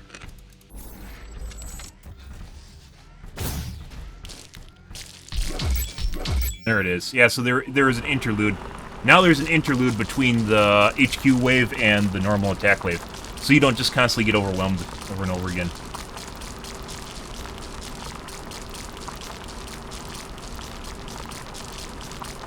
It looks like this is probably the same size as HQ2 attack wave. Which would make sense, but I want to see if there's something special going on. Why can't I remake these?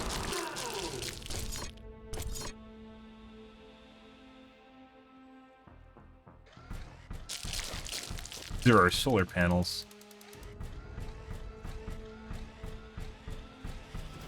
Base isn't done. You still have prerequisites. I don't know if I like that. I don't know if I like that you have to rebuild your prerequisites prior to you being able to rebuild your whole base. Because sometimes you get run over, and it seems like this is just an unnecessary time waste. You should ignore your prerequisites if the building husk is on the ground.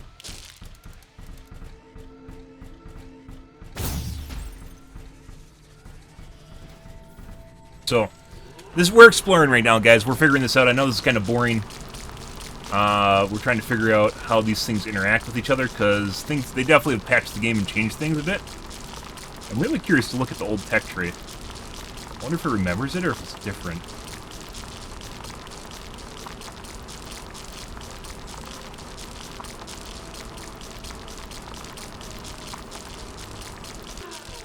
For some reason, rebuilding your original base takes a lot longer than building it the first time. You're supposed to die! Why didn't you die with that attack wave?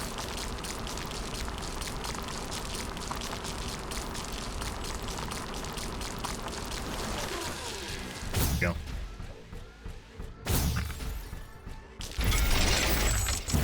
Very useful. Also pretty cool.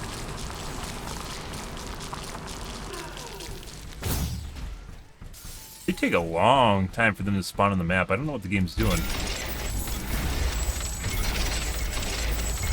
I can't rebuild the towns because I didn't actually have the towns in the first place. Actually... Oh yeah, so I'm at HQ2 now.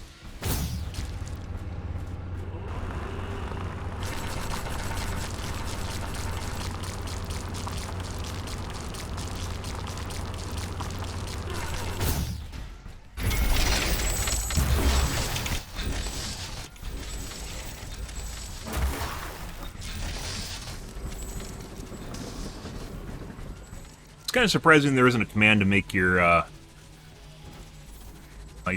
base invulnerable.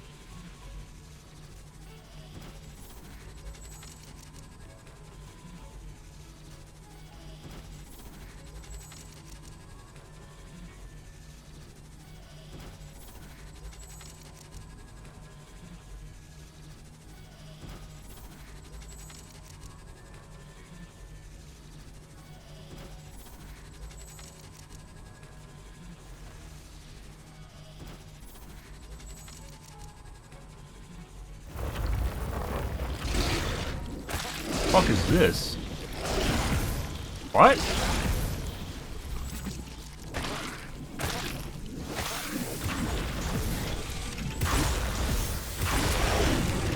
They just eat your power?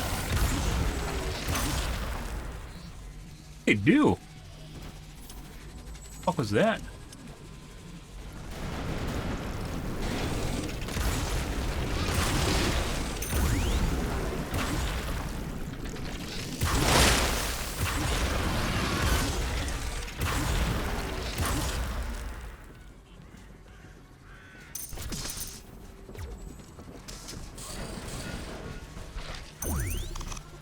Huh. The attack wave is still taking time to spawn, mind you. 5 minutes later, after they announce the next attack wave, this attack wave still hasn't spawned yet.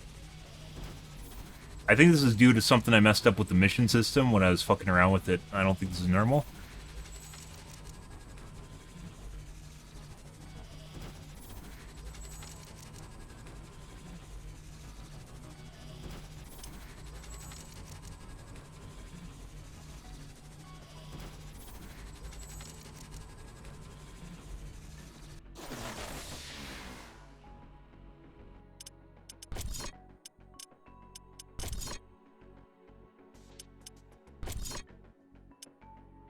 Gives you the second level research. This is what I'm not sure about. Not the second level alien research.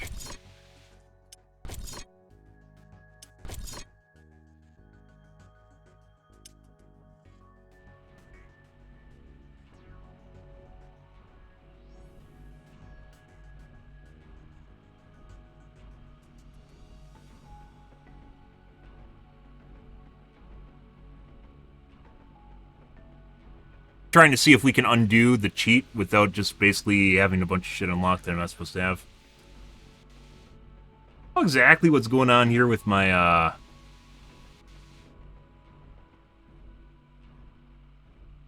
Oh. Maybe I set the wrong timer? No, maybe it just tells you which direction the wave's coming from. It gives you another... Yep. Definitely changed some stuff here, guys.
Yeah, so I think this is what we want.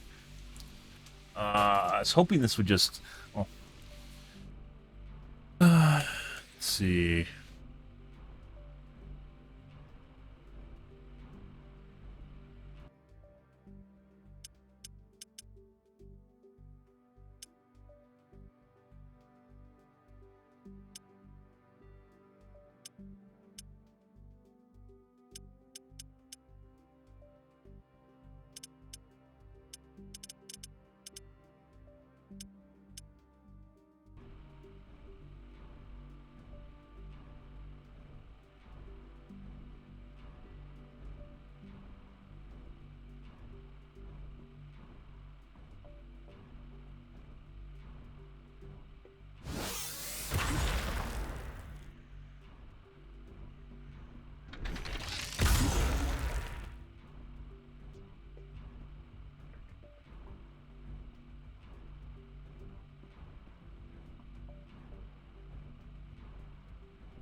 Are they gonna spawn?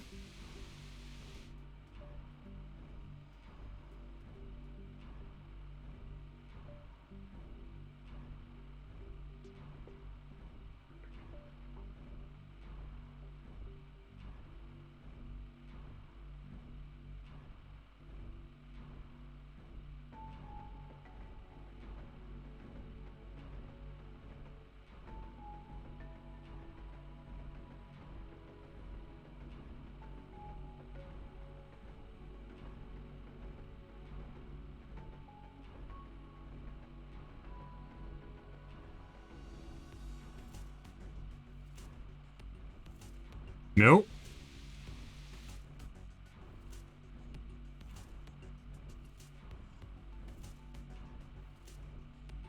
Still waiting.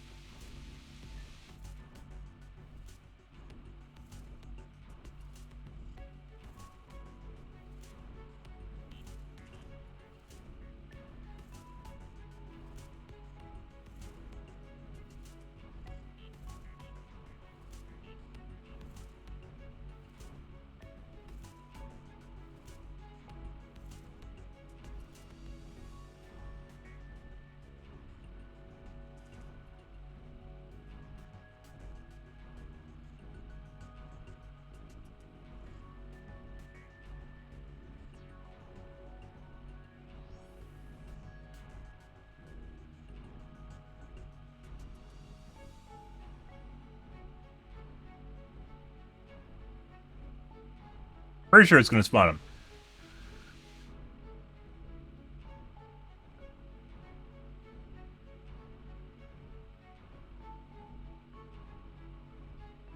I definitely messed something up here.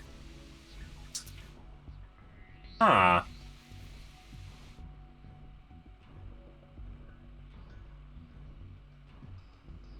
I'm detecting a large group of creatures heading towards our position. That basically happened at the same timer as... I'm pretty sure that was about 3 minutes ago. As the same timer that was on the screen. So even though I ended the timer at the top of the screen, it didn't actually start the wave. Kind of weird.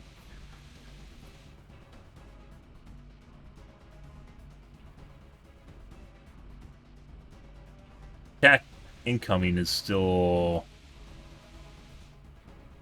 running. It shouldn't be running right now.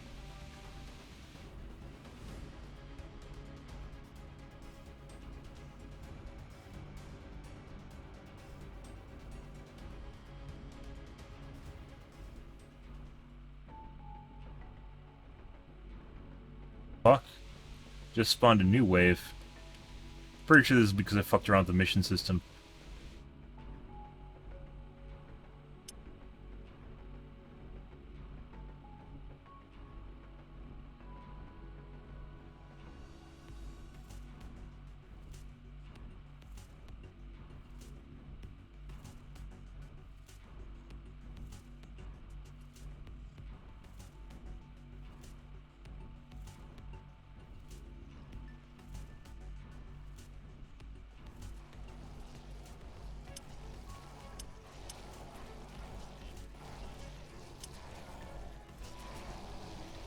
Just be able to zoom in, zoom out the minimap with your mouse wheel.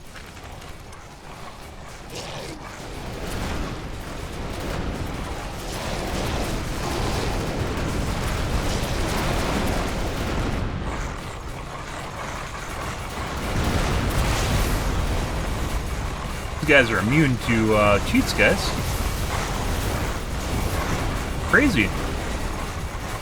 Oh, blue guys? The Zerglings? Whatever they are, the dogs?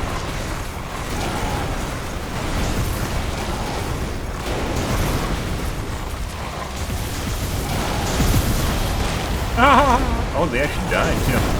Oh, no, I think it removed the loot.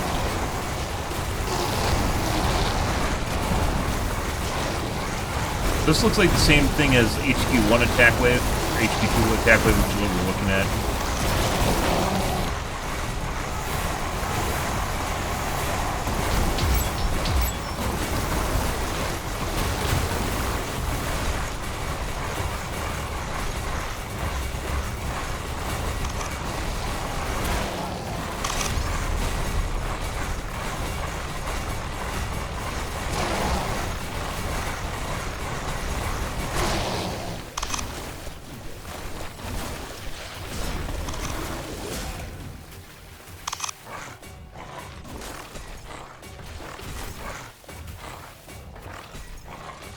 Okay, so what we need to do, we need a couple different things here before we can actually try making a base again.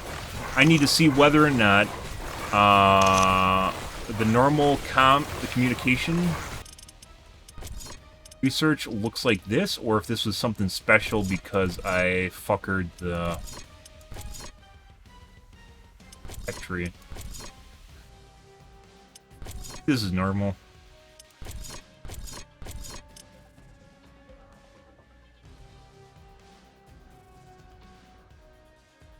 This isn't revised. No, this is definitely revised.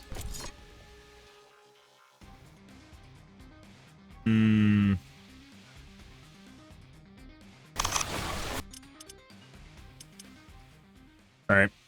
We're going to try now. I want to see if we can... So we have a late game here.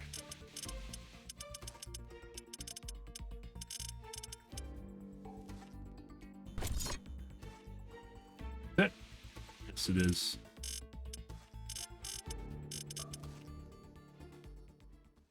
We're not going to be playing on Magma Biome. Magma Biome was fun.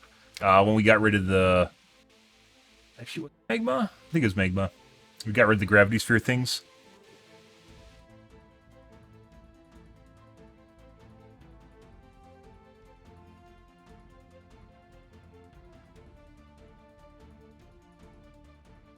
I also want to take a look at the tech tree. This is from last fall.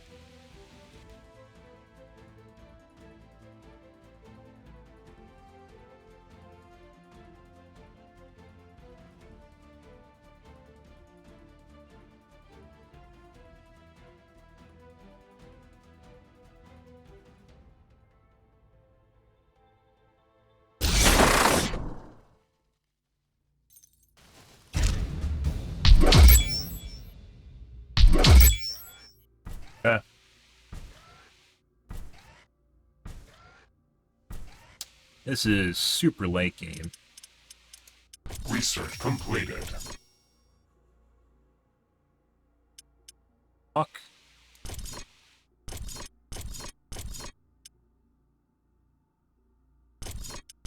What's going on here, guys? No, this is right.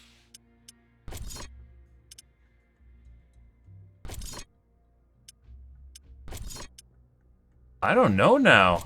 I'm gaslighting myself. This is always the way it's looked. No way.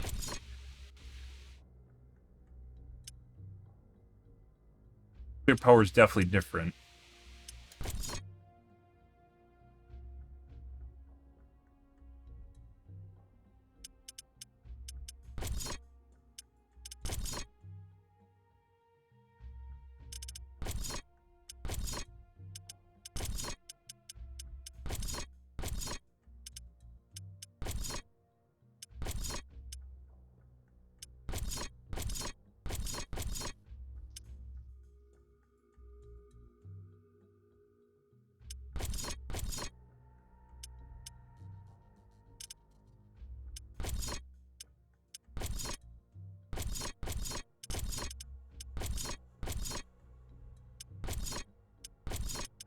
Later harvesting. Where was the collector?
Oh, I think it's still on.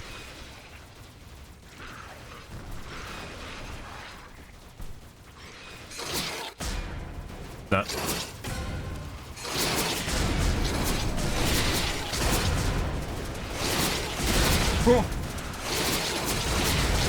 Almost died.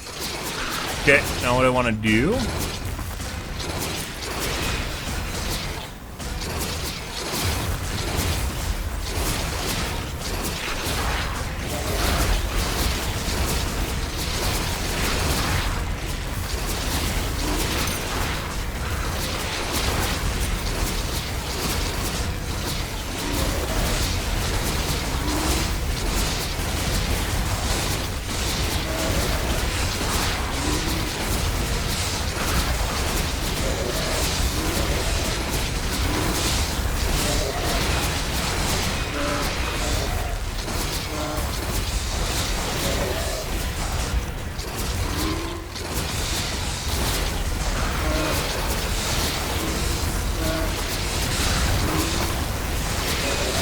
We're basically overriding the dynamic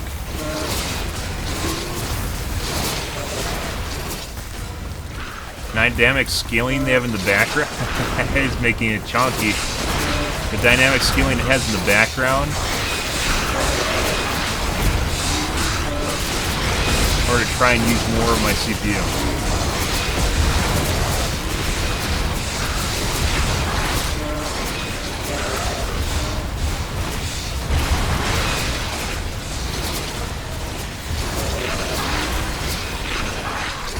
Kind of works. The problem is it definitely scales with the number of units, which means it's going to get squirrely when they actually start dying.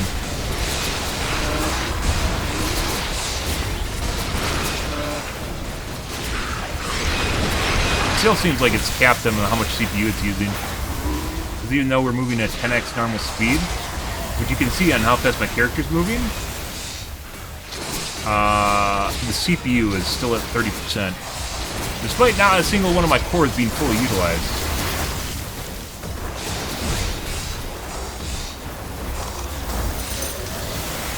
Did I originally thought it was SMT thing? I don't think so, because we tried it with SMT on it, it didn't change anything.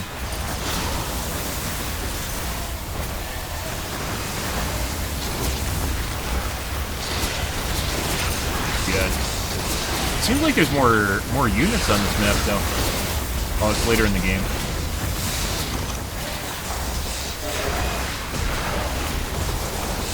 Kind of weird. So I guess it's just dropping frames now? I'm definitely moving a lot faster. Maybe we set this back to 1.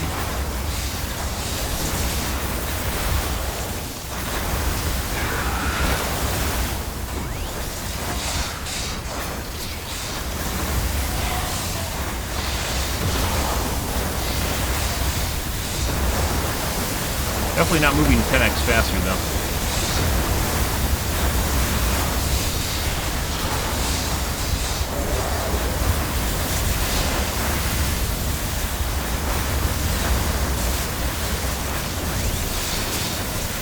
Yeah, so it looks like we can't just force the game to use more of my CPU.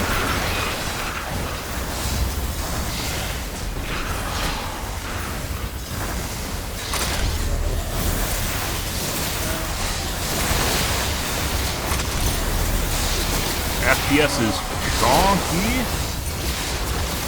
Oh, so chunky.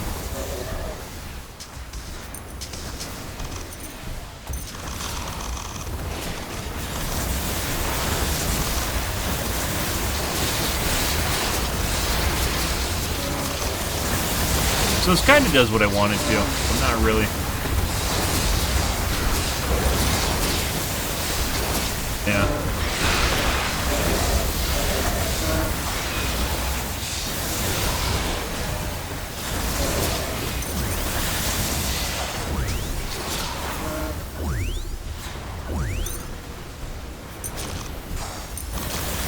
Appears as though our base is gone.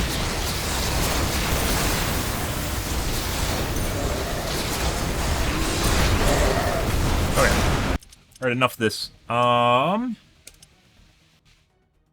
gonna start a new game, and I think we're still gonna leave it at 20%.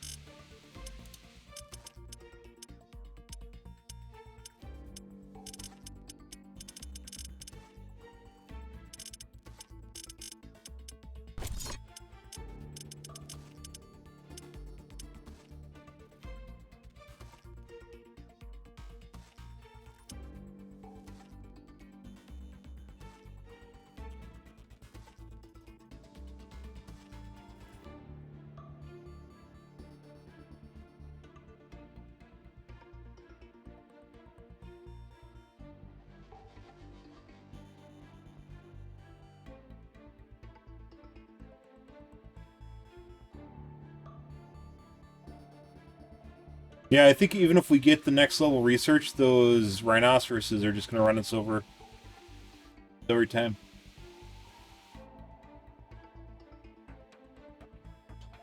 Okay.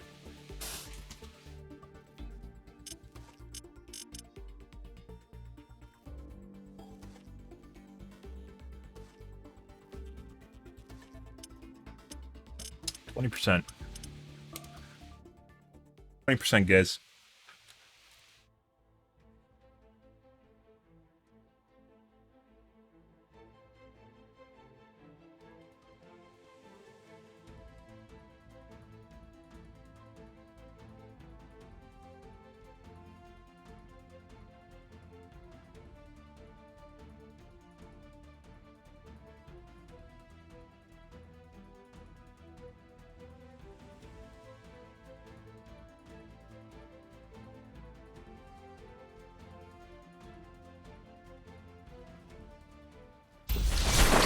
Rift jump successful.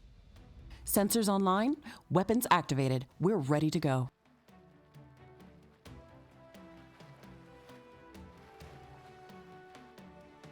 So we learned a couple things, and nope. Next. Learned a couple things here. We can remove all the rocks, which is very, very useful. And we can get a comms hub right away, which is also useful. So we don't need to do the HQ wave, and then we can play it like normal. Good. Maybe. Like, we still need to get the HQ or comms 2, too. Maybe we might not even be able to build a second comms building because we can't build the first one in the first place until we do the HQ wave. Oh, well, that's a conundrum. We might have to unlock each comms building.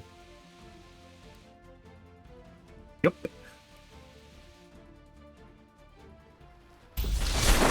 Rift jump successful. Sensors online, weapons activated. We're ready to go. And nope. There are mountains between these spots on the map.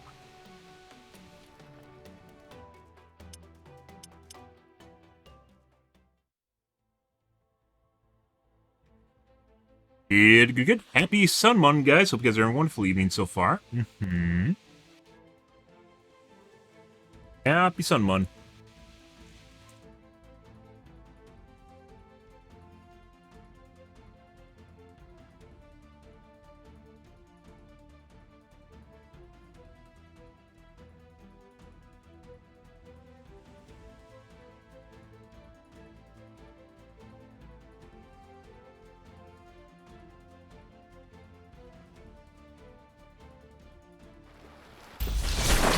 Rift jump successful.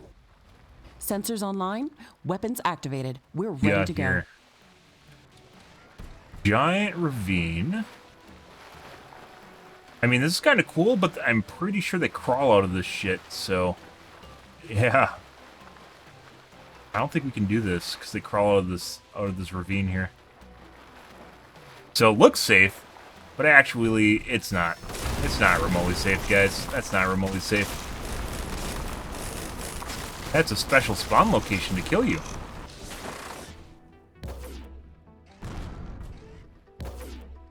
Good. You unfold. I mean, you're supposed to actually get ads.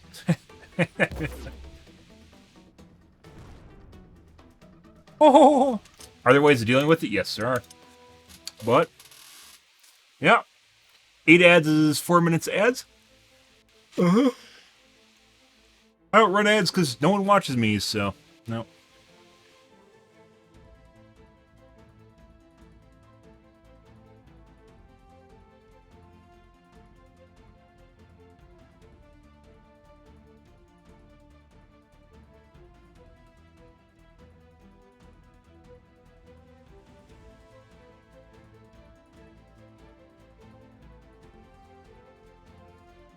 It's not worth it.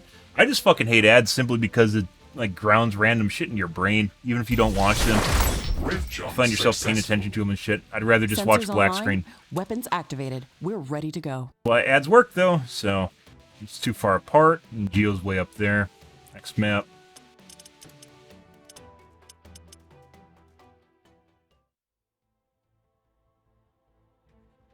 Yeah, like I was watching a little bit of Diablo 4, and it honestly doesn't. It looks like a game where just no one dies ever.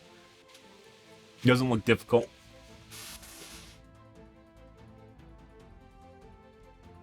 That's a lot of dungeon crawlers are that way though, so.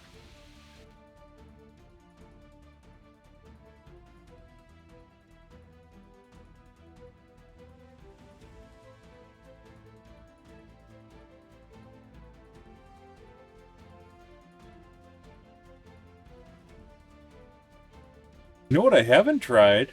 Have I? Rift jump successful. Sensors online, weapons activated. We're ready to Nope. go. There's mountains between these.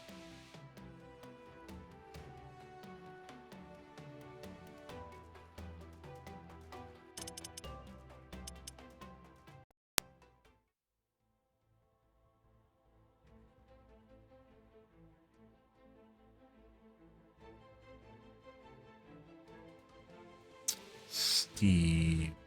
Oh. Uh-oh.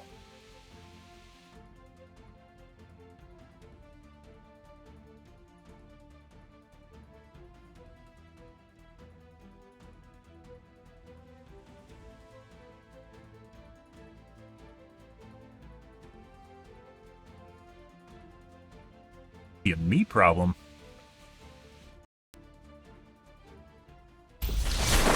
Rift jump successful. Sensors online, weapons activated. We're ready to go. Put up again.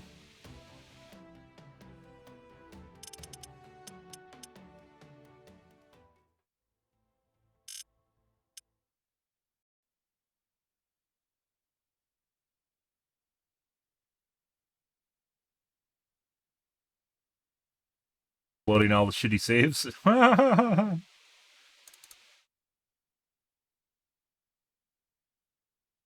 Unrelated. I'm just gonna do this simply here.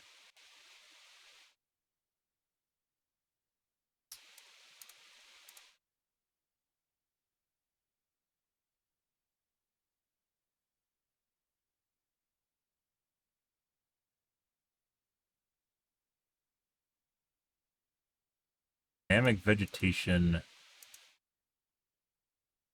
Hardware effects.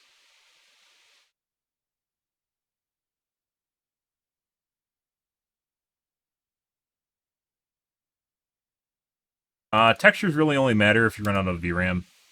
It's the only time that actually changes performance for textures, which is why you can almost always have it on high. Unless you don't have enough VRAM, in which case you gotta turn it down. Unless the game has good texture streaming, in which case, then you can turn it all the way up. Depends. That's the whole thing with 8 gigabytes of VRAM right now that everyone's freaking out about because they aren't using texture streaming properly. So, what I did was I just assigned it to steamed all 16 cores, where before it was only on 8 because technically I wanted it on my Vcache. However,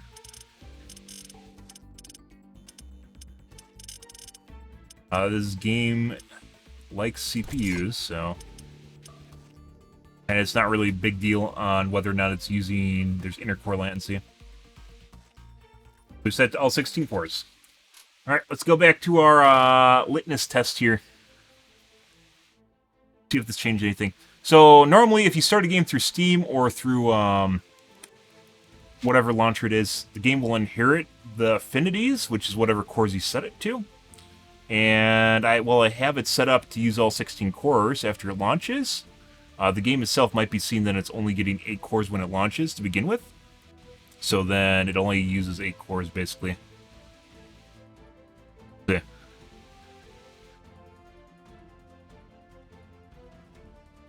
No, I don't think that... No. Because I had SMT on, and then I turned off Process Lasso, and it didn't change anything. Find out in a second.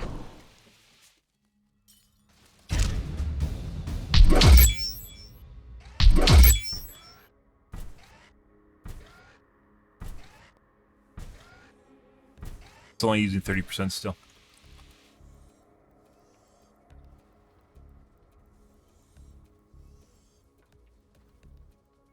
Getting more difficult to set up than expected, guys.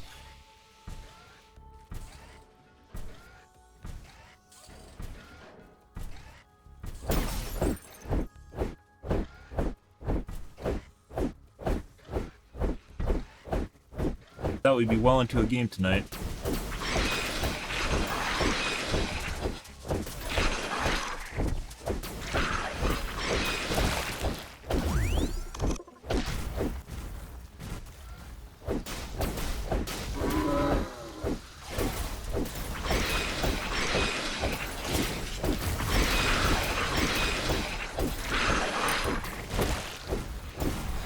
Oh, tonight it is.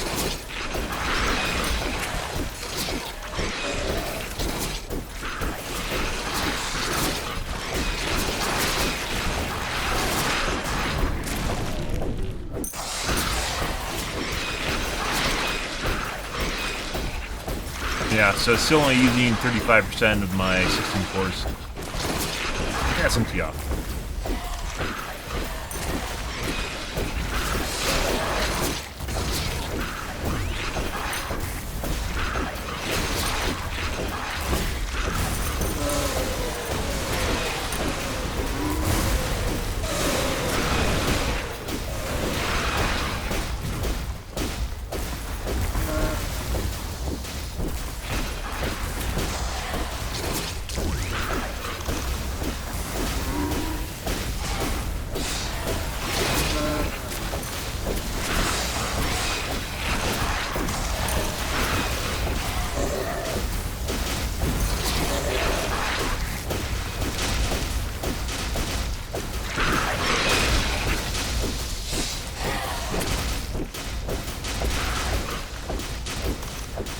Two of my cores are sitting at like 70% though.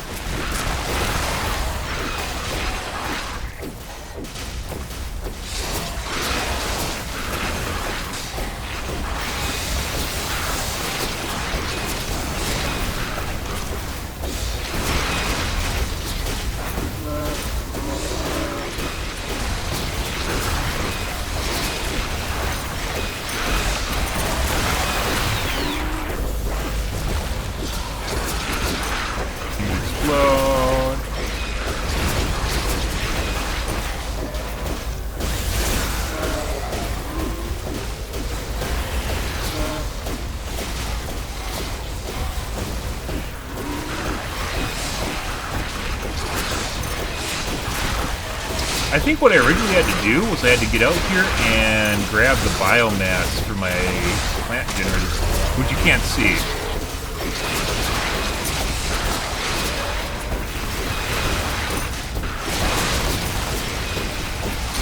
Can't see the biomass from the plant generators.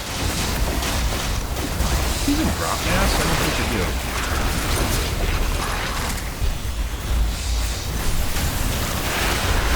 Find out.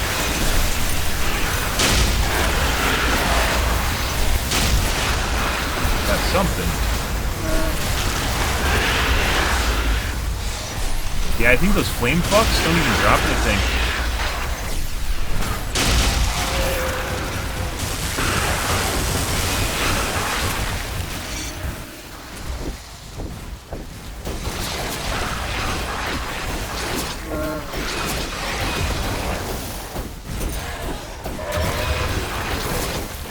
Hippo is back there. The hippos do real damage.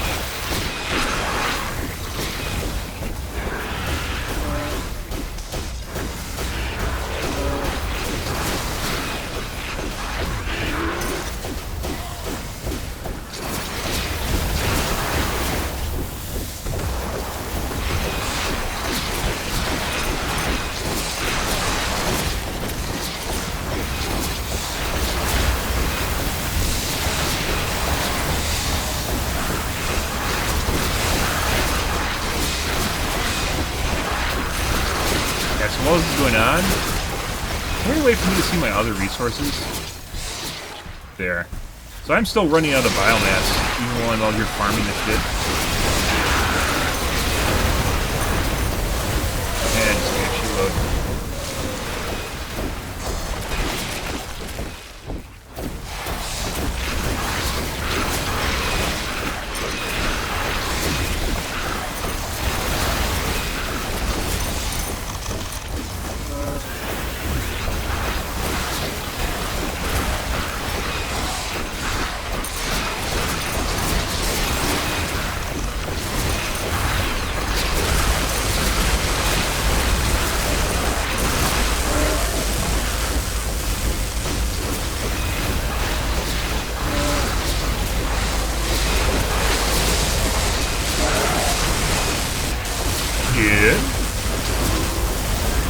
Yeah, like, I'm actually making a decent amount of biomass, but I use it so fast it doesn't really matter. What you really need is those loot collectors that they just put in the game. To the sides of the base. They're already inside the base right now.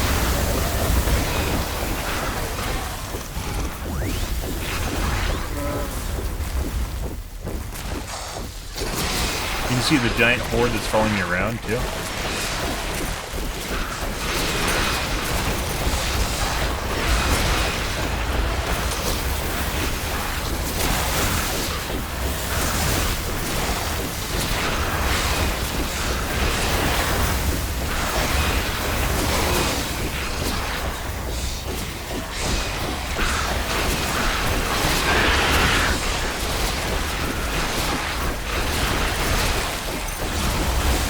Base is gone, guys.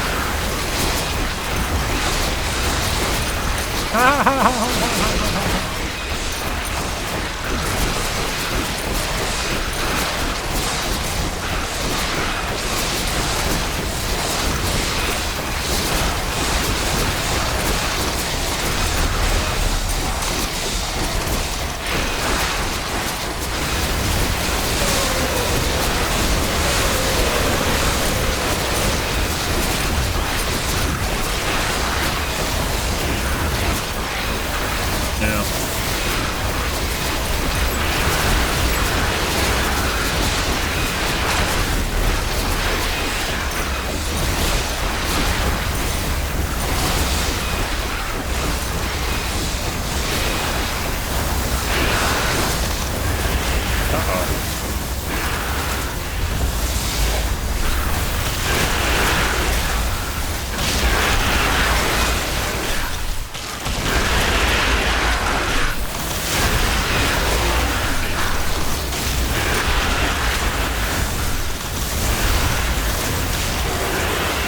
Into the middle. Okay.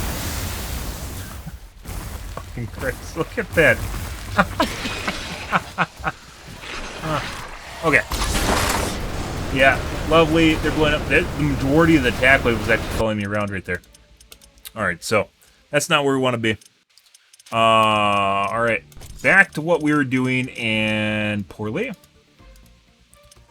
20%.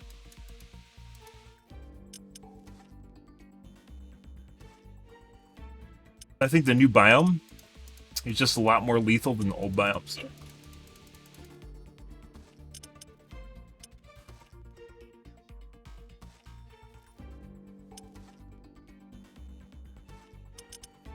%. 0.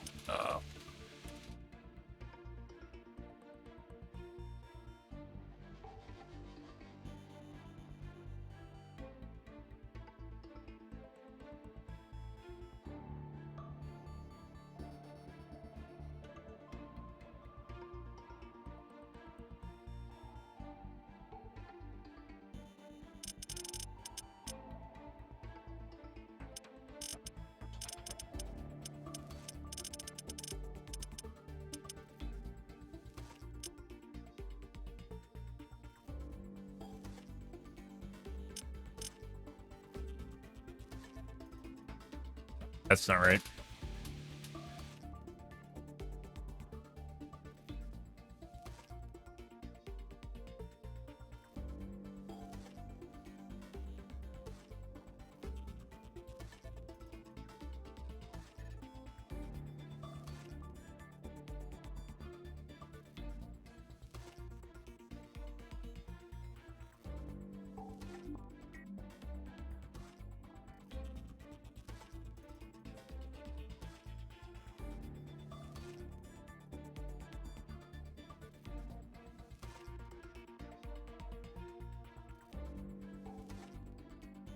Where'd you go?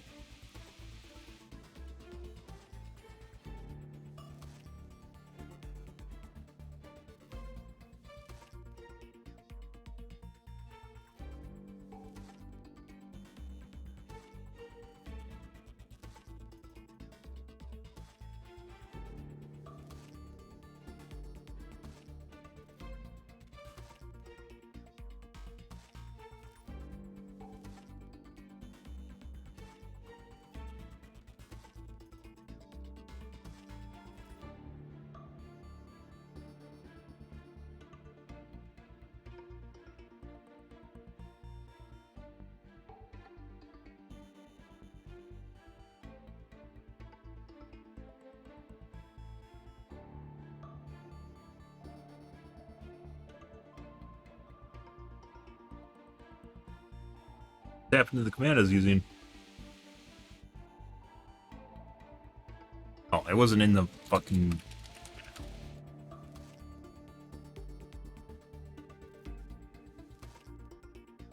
Not on the wiki.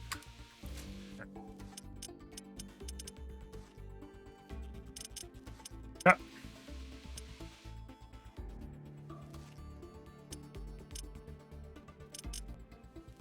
Forever. Minute warm up. Okay. Day only? Even with day only, it's gonna be difficult. Easy.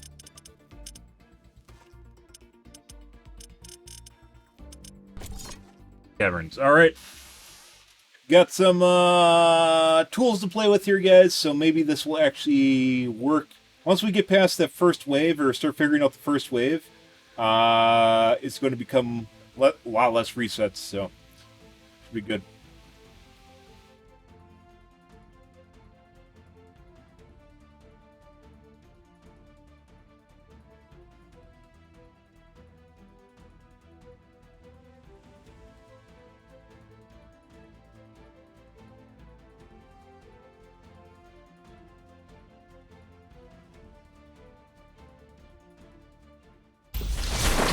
Rift jump successful. Sensors online, weapons activated. We're ready to go.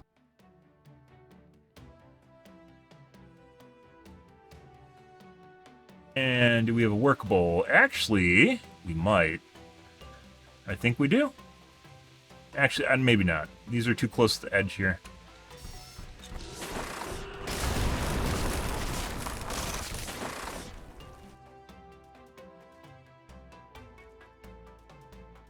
Actually. And where's the remove building command?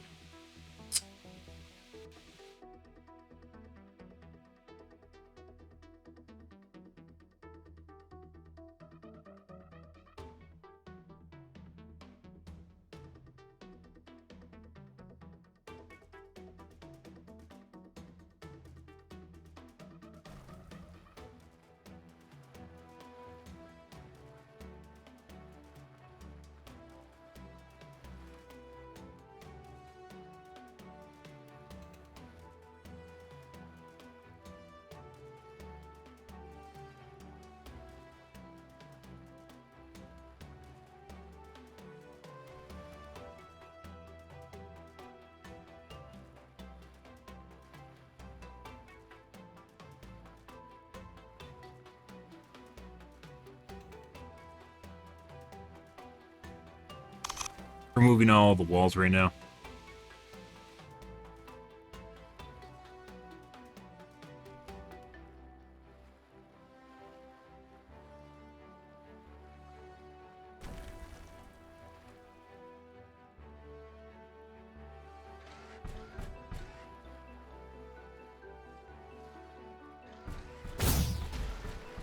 This. There's a little side over here. And we'd have to come up here. All up the top here. I know this takes kind of some of the fun out of it, but... Moving the wall. Okay. I think we can do this. Let's save... Game. I think this is a good spot. We'll give it a shot, guys. Alright, now what do we want to do? We want to build a command center. We need to get our tech tree up and running here. Which we are going to get the comms 1. They'll go into HQ 2.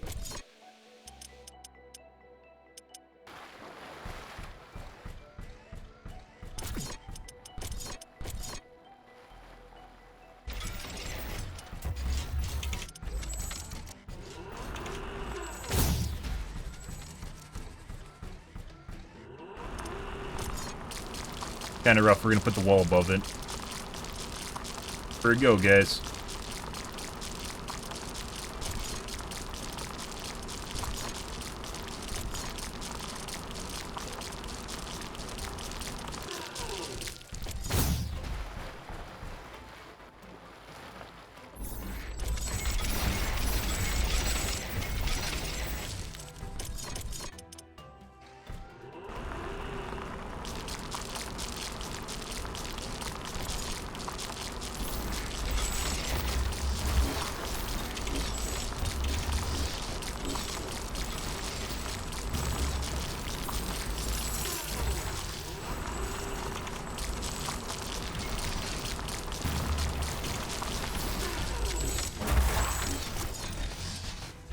Ashley, I'm sure that our presence will not go unnoticed. We actually have a really nice spot We here should for build sun. up our base as quickly as possible. Standard protocol advises to set up walls and sentinel towers around the base. We aren't sure what to expect here.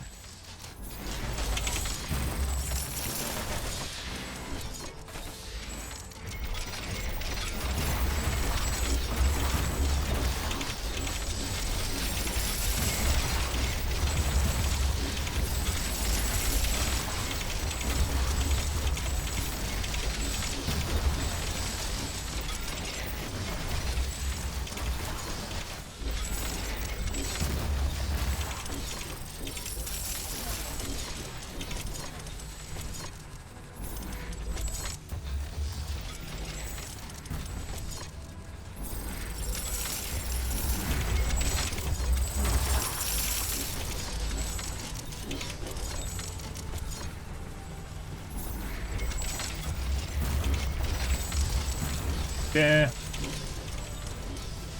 Chromium collectors.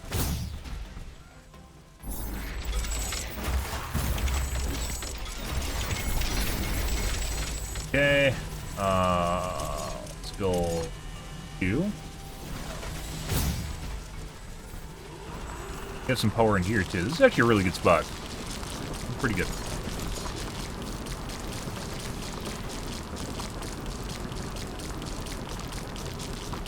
Actually, while that's going on,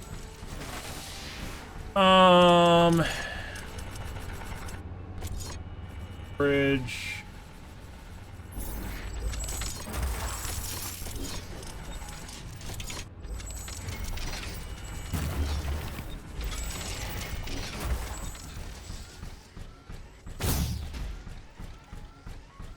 Pretty sure they crawl out of here.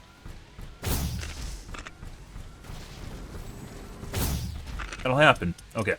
Now we cheat. Turn on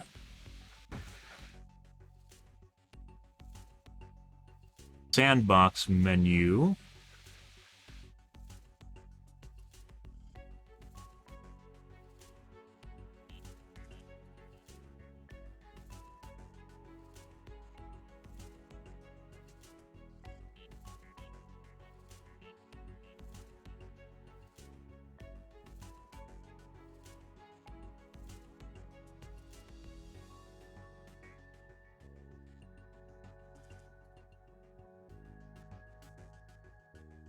Enable debug menu. True. 11. All confirm. Build communications sub.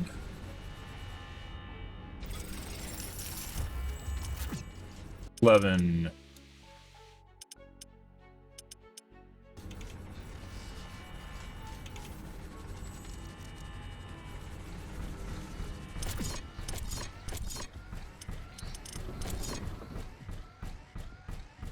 Worried about here. Oh, that's actually pretty far outside.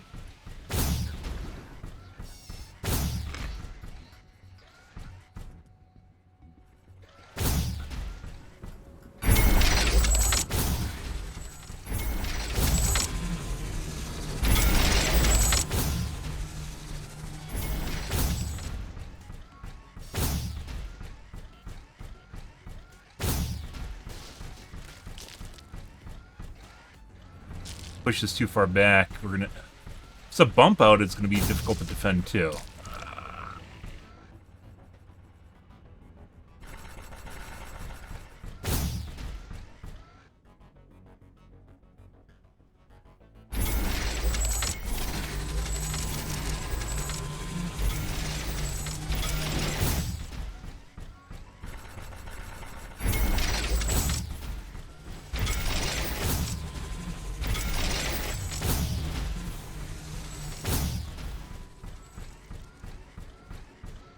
I'm pretty sure they crawl out of here, which means we're probably gonna get fucked by it. That's just the way it's gonna go for now.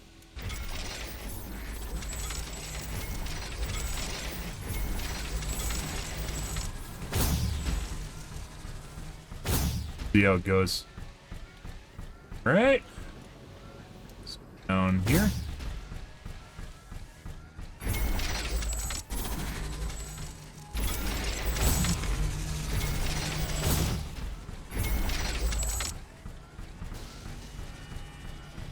Okay.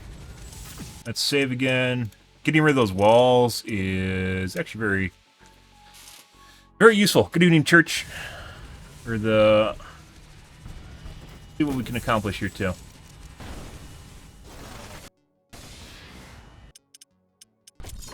Okay, so what we want... Well, we want walls, too, which I don't think we can get. Kind of need walls, too. Whatever, I didn't even... Despite trying to get this far, guys, I haven't actually looked to see what our options are as far as what we're capable of doing in the limited amount of time we have. Yeah, take a piss, guys. I'm going to grab water. 1 second.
Okay. Despite the fact... Do we have a bestiary? Guys. Still don't just give you everything.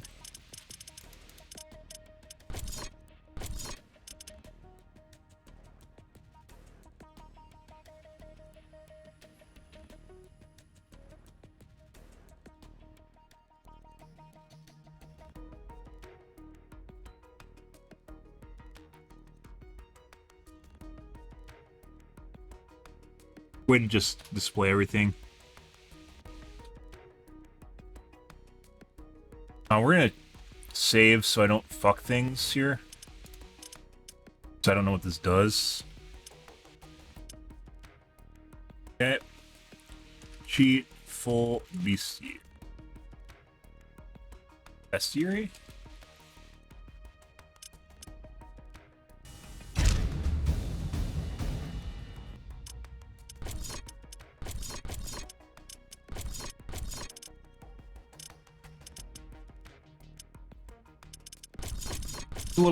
Little fringe benefits here that don't really matter much. Vulnerabilities.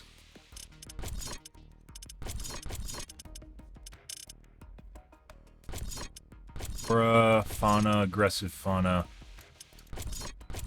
Big fucks. You're a moth. Question mark. You have to see if they're immune to fire. We're getting these.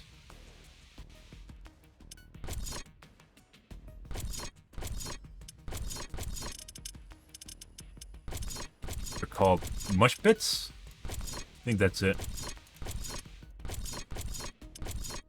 I don't think we get those.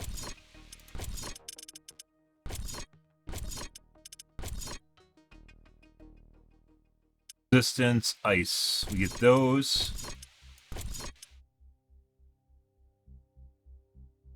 That might be it too.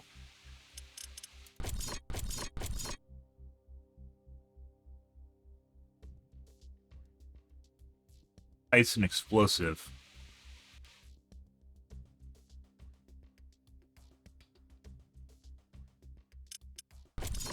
That might be a boss. Nope. Oh, nope, nope. That's it. That's it. Looks like a little fucking crab person.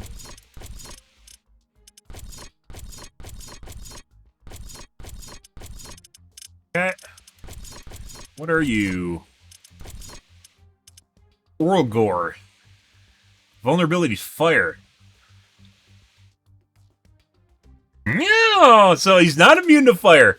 I thought everything down here was immune to fire. Actually, oh, let's just change the health. Okay, I thought that was just, it depends on the biome. Nope. So it is not immune to fire. Very helpful to know. So we can build flamers, which is generally my go-to anyways. Where's those little hound things? A lot of things in here I don't really know. Problem here is now we have everything unlocked and I don't know what creatures are what. I can't really tell you. Game. Hey Hideaway, how's your evening going? So, we're gonna go for flamethrowers is what we're gonna do here. Since those big guys are what really fucks us. We need flame towers. We need repair facilities for fucking sure. Flame towers probably first and foremost. There's artillery. I think they were resistant to artillery. Explosive. They have no resistances.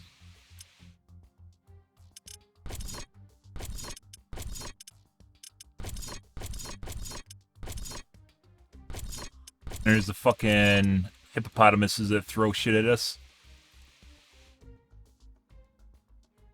Vulnerability is 200% explosive. Some of these things I don't really know. I think these are, yeah, the crystals.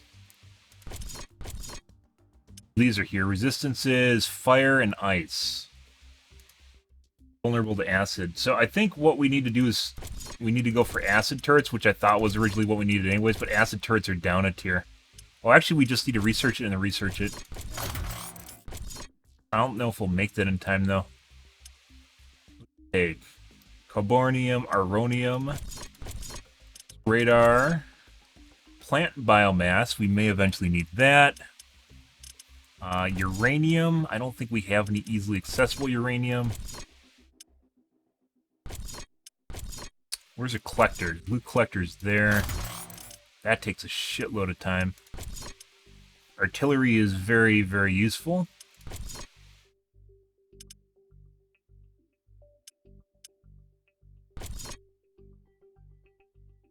Cobalt. Geothermal 2.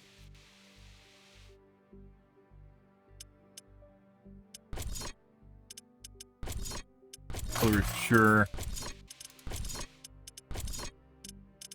Definitely need. Do we need that first? How long does it take? 2:30. So we only have 10 minutes.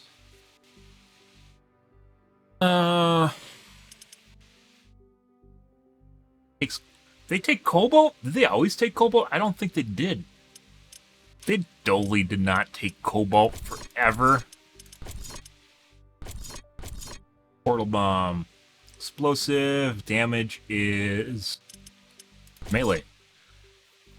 Damage is explosive. So, these would actually be more useful, I believe, in the new biome because some units are immune to or resistant to explosive damage.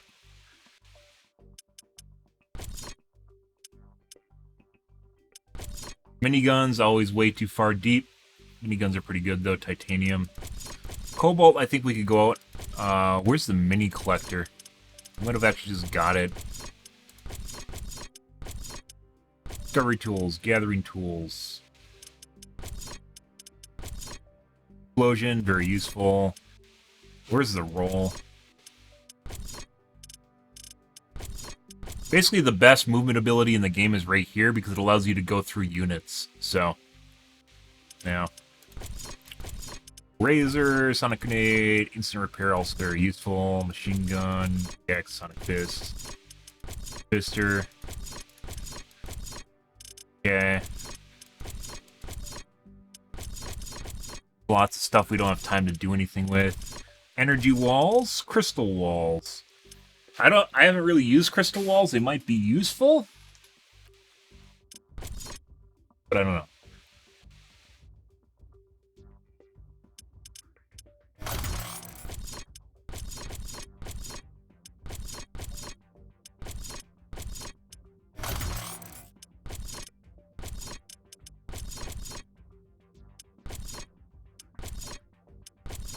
Aggressive gun. Shotguns are kind of shit in this biome.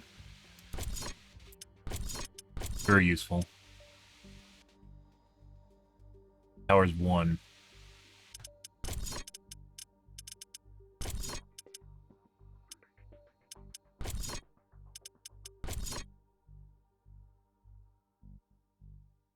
I'm not going to worry about generating energy just yet.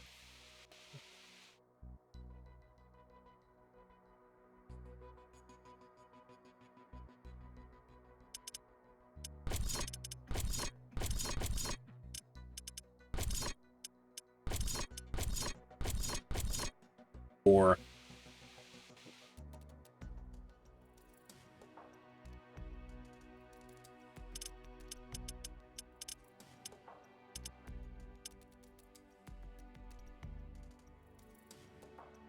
well, we can't use fire because it apparently it's kind of weird that the treant isn't just super vulnerable to fire.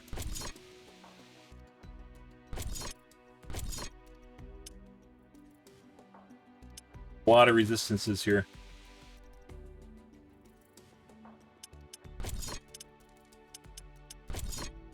Fire.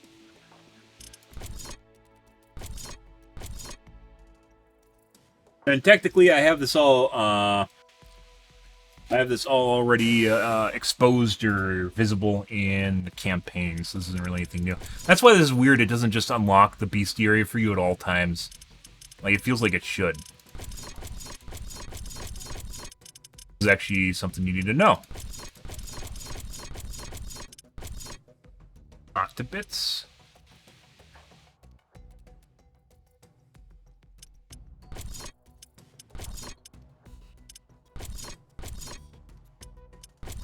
Alright, Flame Tower. I think we're just going to go straight for Flame Towers right away. We need to unlock the fuel so we can start making fuel. You can't make the fuel until you actually unlock the building, which is dumb. You should just be able to produce all ammo types at all times, and you can't. Get an ammo factory. So what does this take? This takes -1 a second.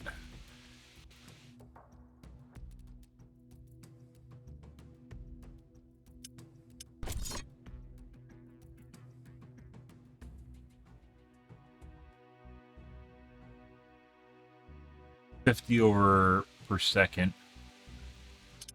5. 0 to 20. This does direct damage and then 6-second dot. Just does 50 damage. Second.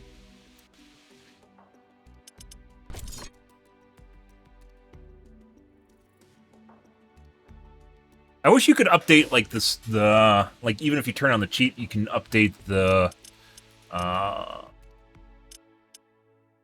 variables for creating the custom match while you're in the game. So then I wouldn't need to keep restarting when I realize something's too OP or not OP enough. Biomass, I think we eventually want. We're going to have to wait and see.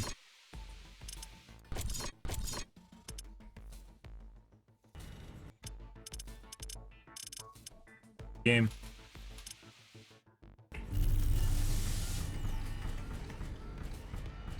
Alright. Got 10 minutes. Too far in to actually use that, because we need turrets there.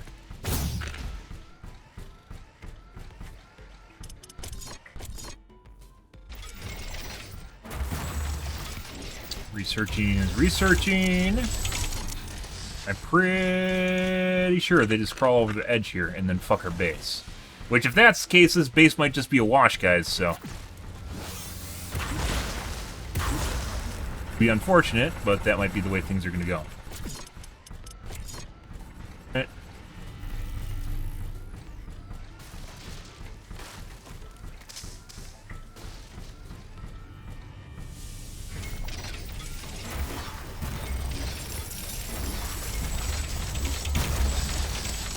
Can't really do much of anything till mobs show up.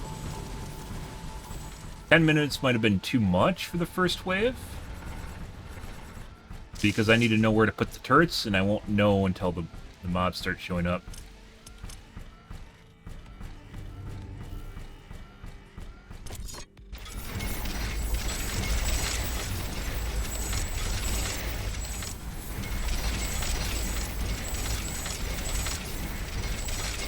Still more storage, I guess.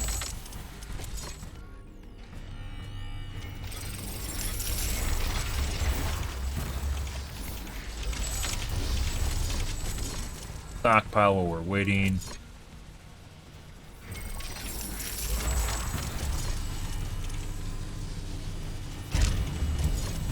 For towers. Okay. Now we get to see how long these guys take. 2 minutes, that's not bad. Okay, now we need to build an ammo tower building.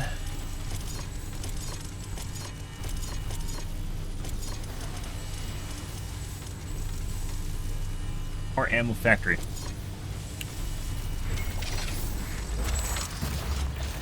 And ammo storage.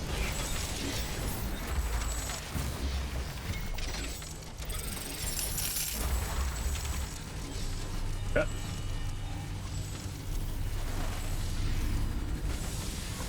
That uses up income.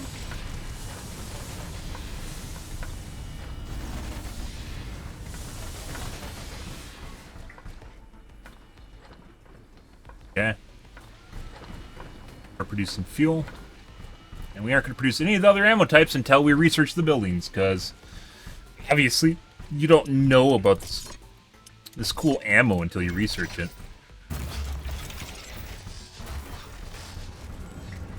We're researching right now, 55 seconds.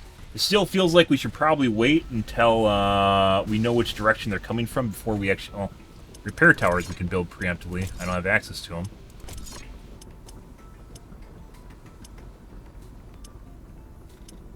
And we do... Is it plant biomass?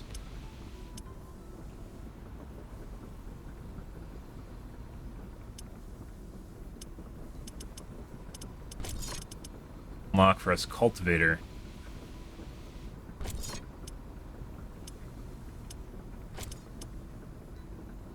Get this?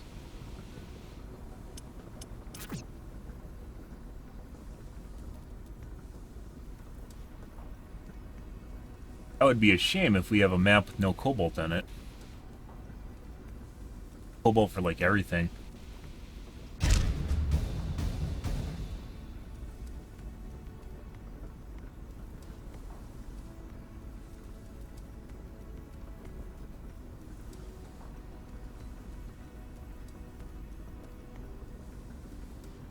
Give me cobalt, guys. No way. No way. No fucking way. Did we get a map with no cobalt on it? These maps definitely have cobalt on them. Oh, nope, there's some right there. And right there. And there. Let's patch uranium.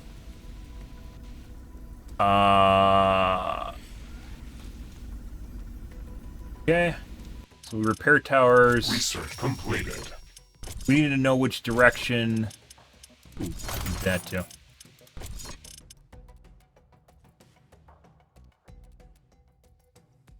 Actually, I changed my mind. This uses frost damage. Well, that's worthless. Okay. A lot of stuff down here is immune to frost damage. I love shockwave towers. I guess we can't do that.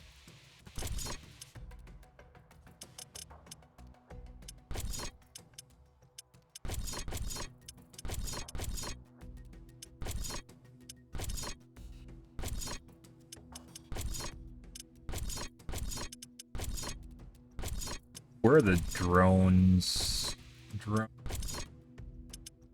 Mine layers.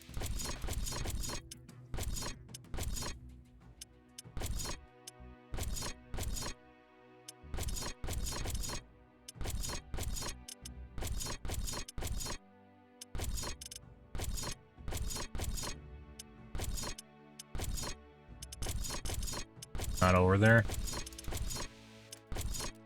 Game definitely needs to search. There's Gatling lasers.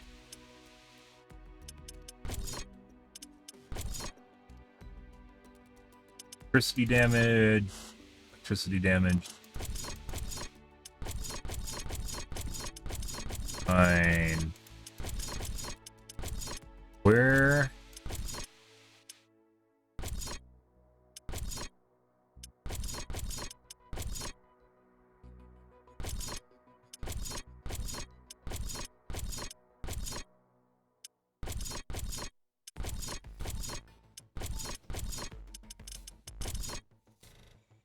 These are all mech upgrades.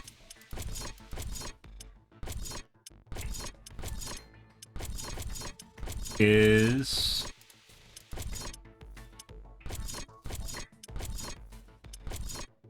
mine layer tower. Heavy artillery, mine layer tower. Heavy artillery is extremely hard to get.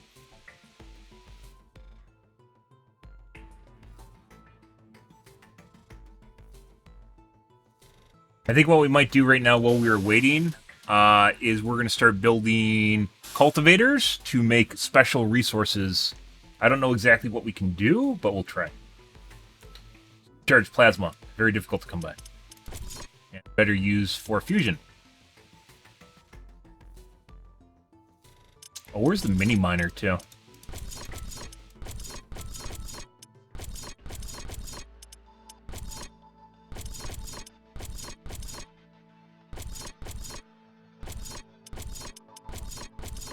Mini miner in here somewhere.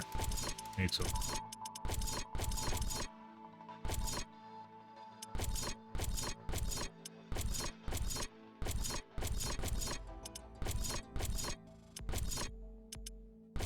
Railguns are pretty deep. Railguns are electrical, aren't they? Yeah. Lasers.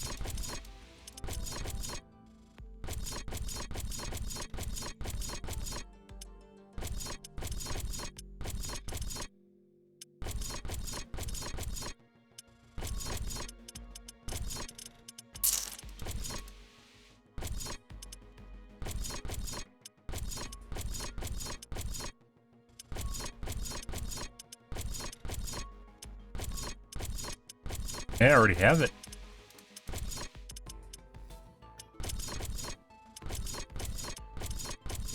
Oh, we need to build an armory. Makes sense.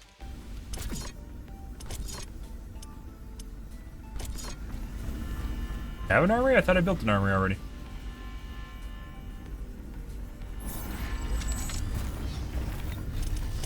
Build a cultivator.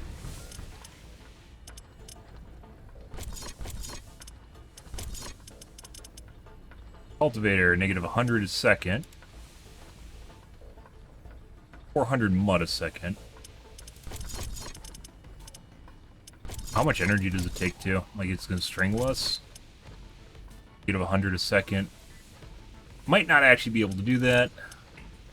Negative 200 a second. We have to water filter. Basically 2 to 1.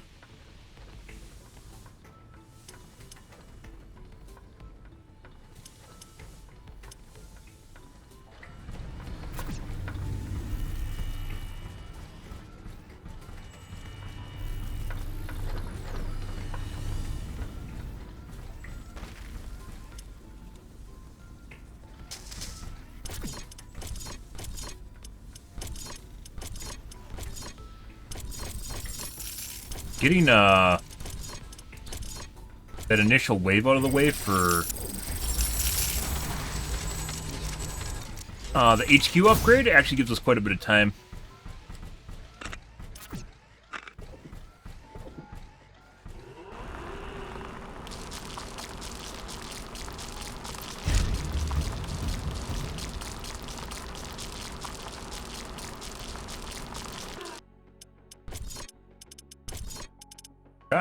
I don't know why some of these are just unlocked. I think it's because you bought them, you get them in the campaign. Research completed.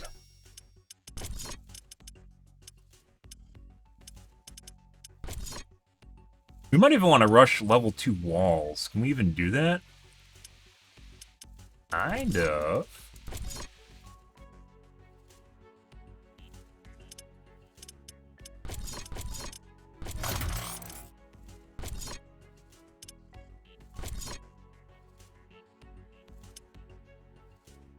We need to get this so we can actually generate artillery shells too. Okay.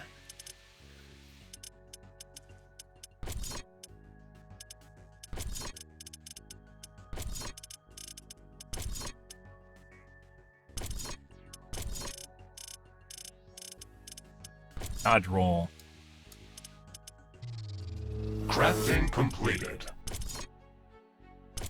Crafting completed. Repair, reflective armor. We might just go with armor plating.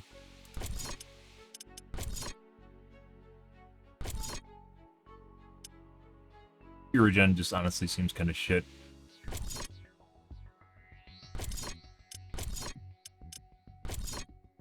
One HP per second, and we have like 300 HP.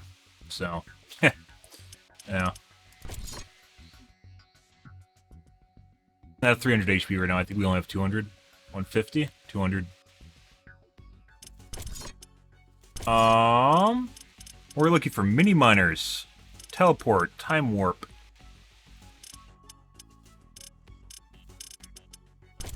Camouflage. It's not in here.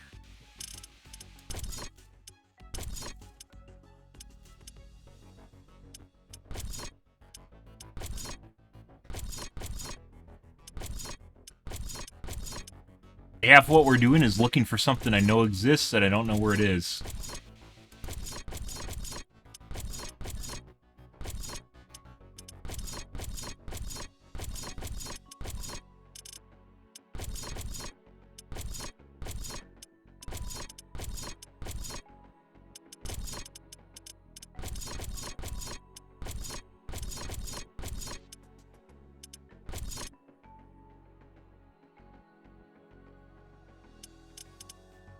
Where is the mini miner?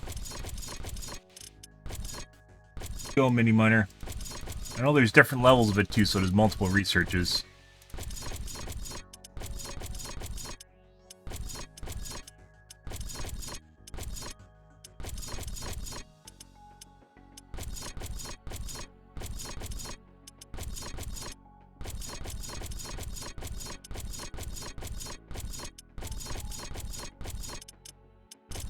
Alien tech.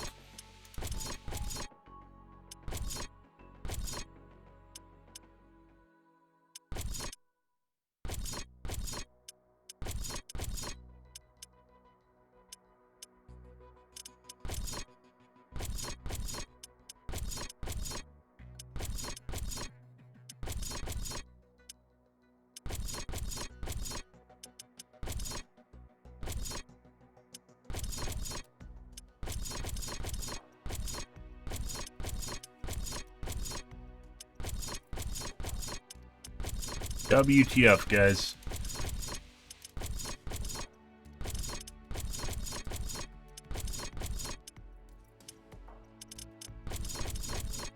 Maybe it's piggybacked on a normal research.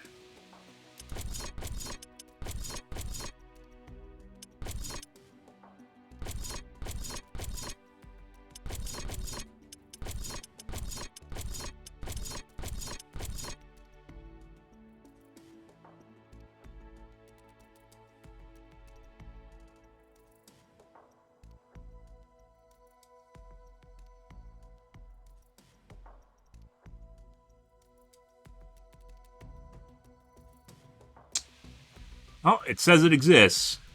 Where it exists, I don't know.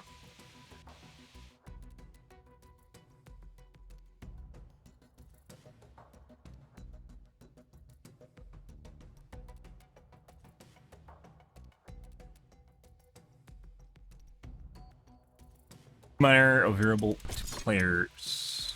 Floating mines. That was pretty good. Flows.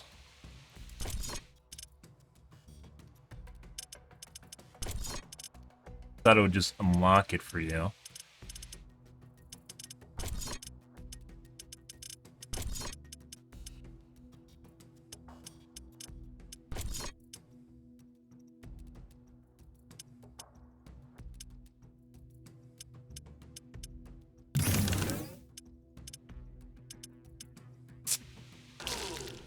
Yes.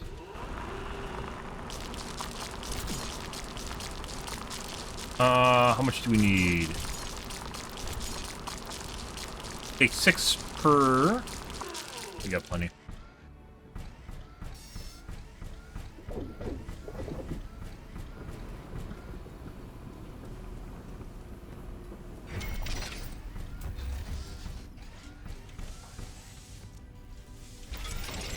Even this is not really all that useful because we're gonna have to. We're gonna have to reinforce whatever wall they actually come at, regardless of.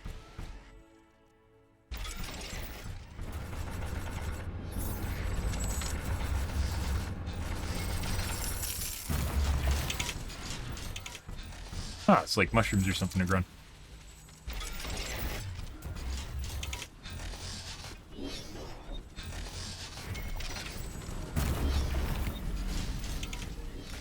Yeah.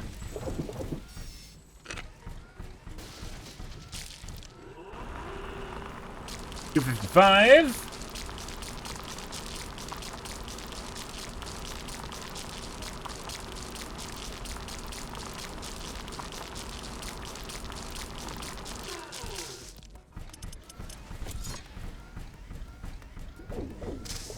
Yeah, it feels like we should just go immediately to the next level and grab the bigger walls. See what that does to our power. We could actually go out and get some uranium for later on. Artillery towers. Now we can finally make artillery. Goes.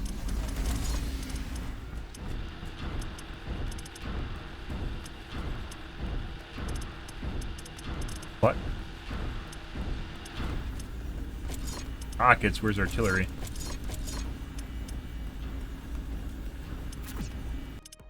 Research completed. This is like in the campaign. For some reason, my artillery towers are missing too. Is this a bug?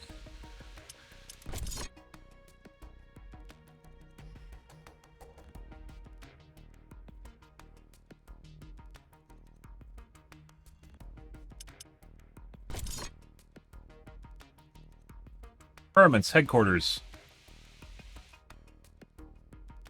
We have rockets.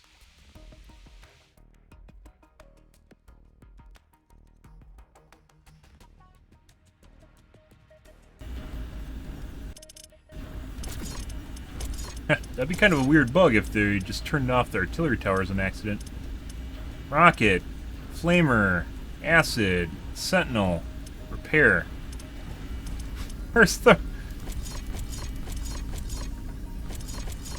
Where's the artillery towers, guys?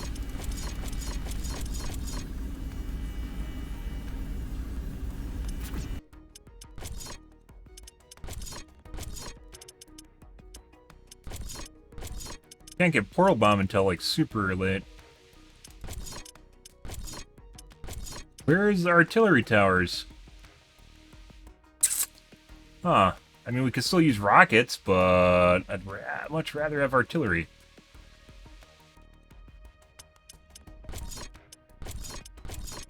Gas.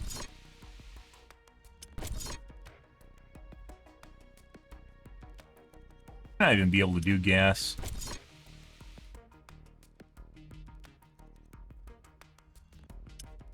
And where's the mini miner? Need the mini miner for if I go out, I need to be able to put mini mine.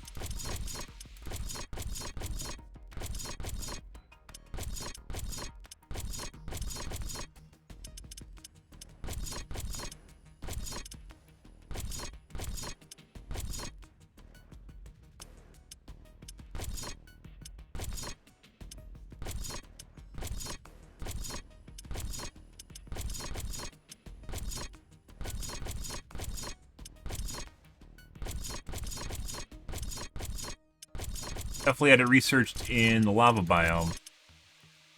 Can't be that deep.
Okay.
See if we still have the access to artillery here too.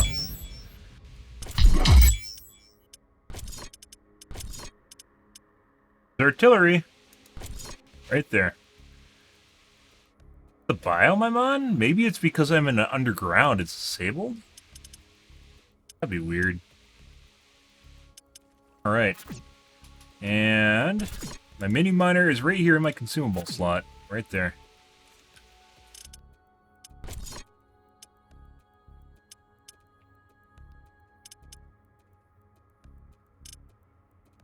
Research completed. Alright, let's take a look at what we've researched.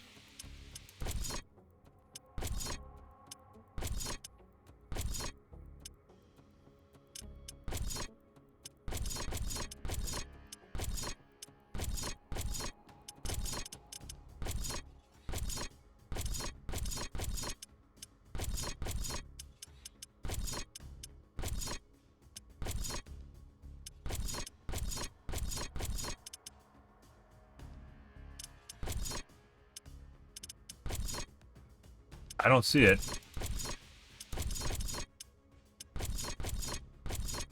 It's not get mini miners anymore? What? What is this? Let me check the Discord. What the fuck is it? Artillery.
Um...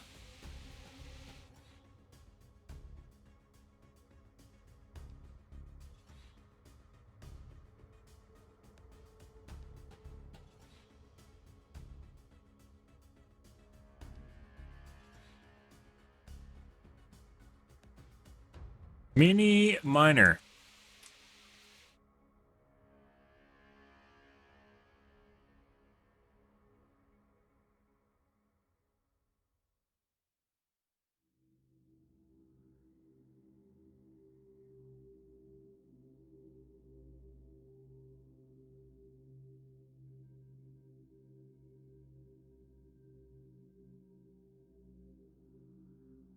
There is no discussion regarding the mini miner.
You get to keep unlocks via bioanomalies, meaning you start with things like gravity mines and mini mines.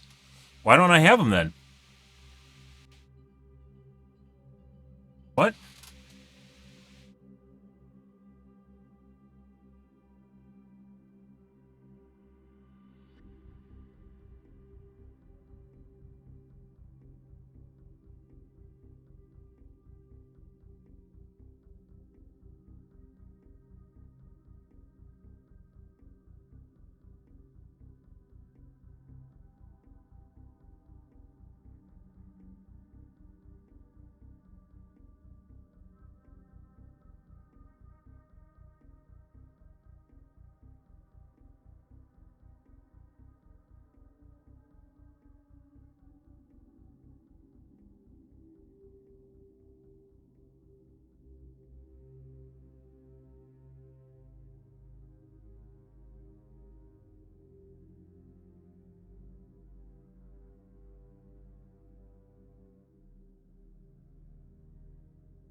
You have to use a mod to unlock them to fix things.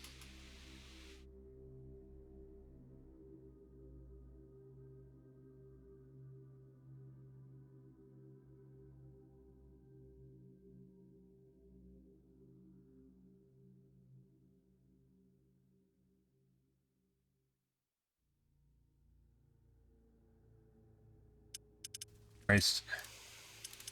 Yeah, like I mentioned before, this game has some bugs. I don't remember having this many bugs.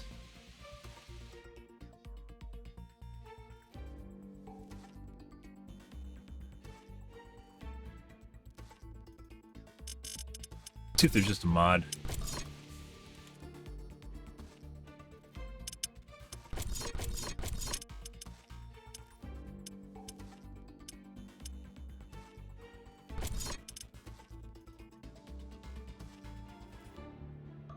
Fixes the bug when adding a mod with a custom research tree, and player cannot start new research when adding a mod.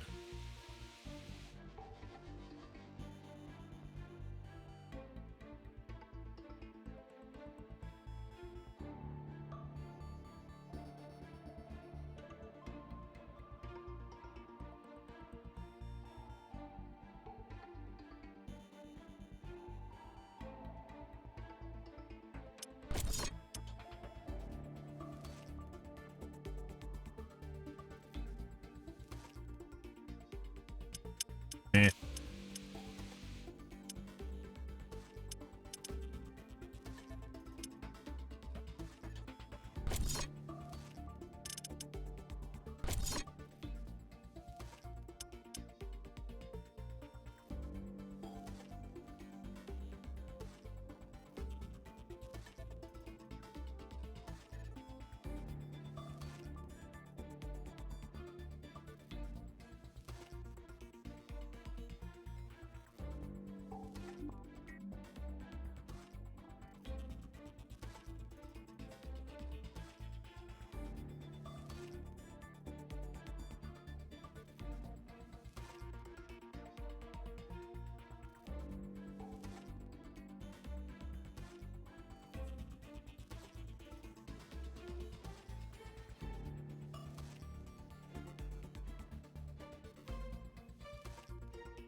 Your cheat for it?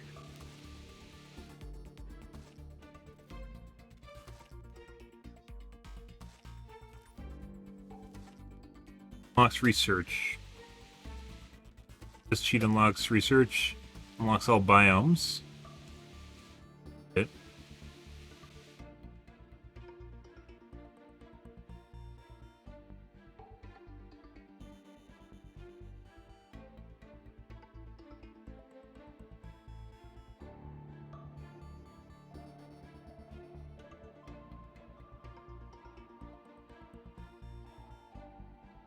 Unlocks research. I might just unlock all research.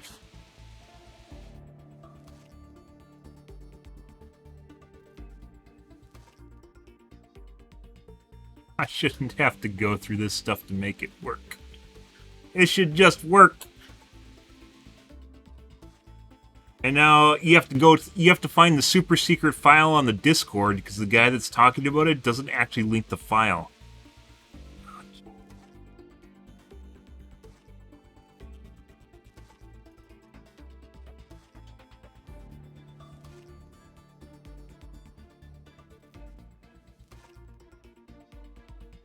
Download the zip file from Discord.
Unlock all awards. This is just awards? They called awards then? Unlocks an award drop. Yeah. Christ, guys. It's already 5 in the morning and we haven't done anything. We haven't even gotten to the first wave. I mean, we're getting there, but like once we get the first wave, you have to figure out whether or not I just made myself too OP or I'm not OP enough and we just get run over again. The mini miners, though.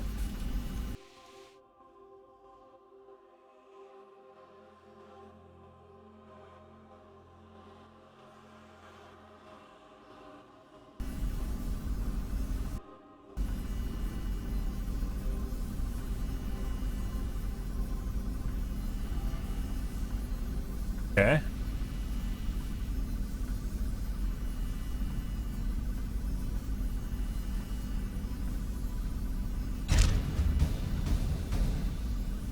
Oh. Oh no, that's right.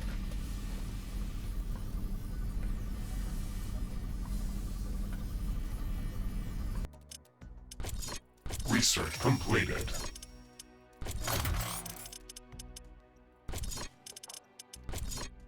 So the mini miner is a campaign reward, which is somehow broken and I no longer have access to.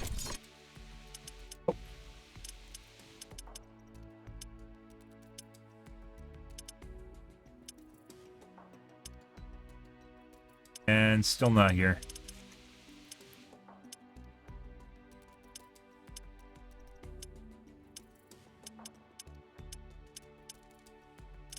See. These are new.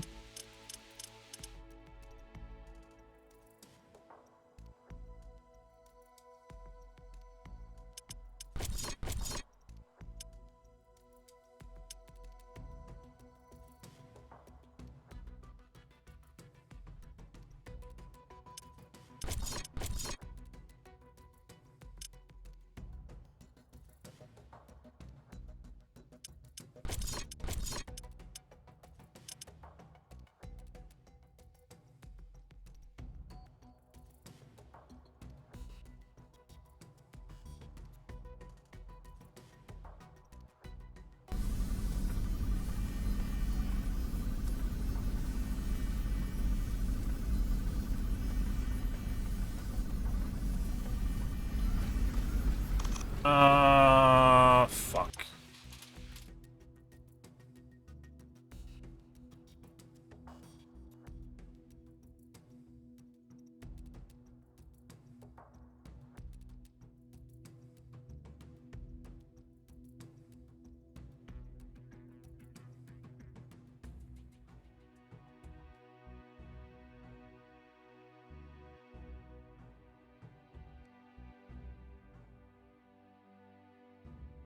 Unlock all awards.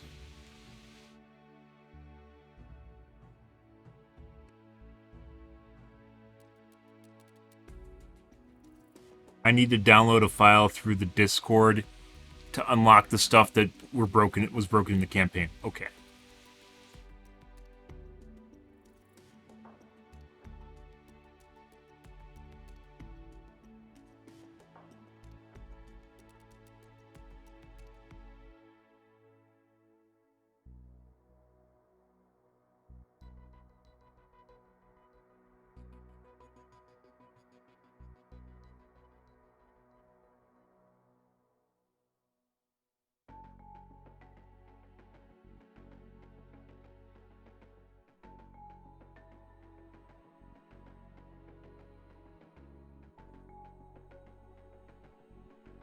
Like, I had it in the lava biome. The lava biome is not original to the game, so it's definitely something you can normally get.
Trying to figure out how to fix my unlocks, guys.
Can't find the post there was originally at for the unlocks.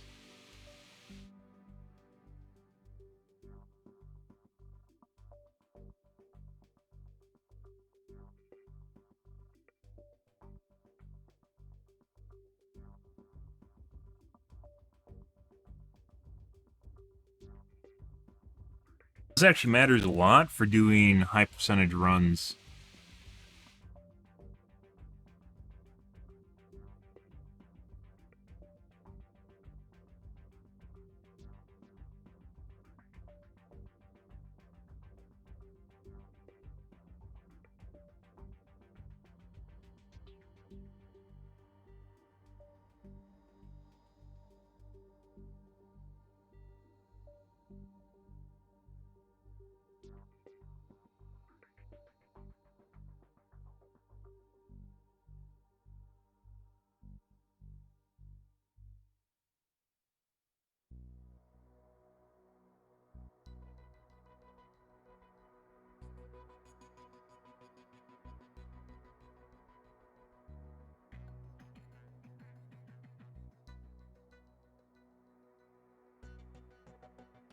Chris.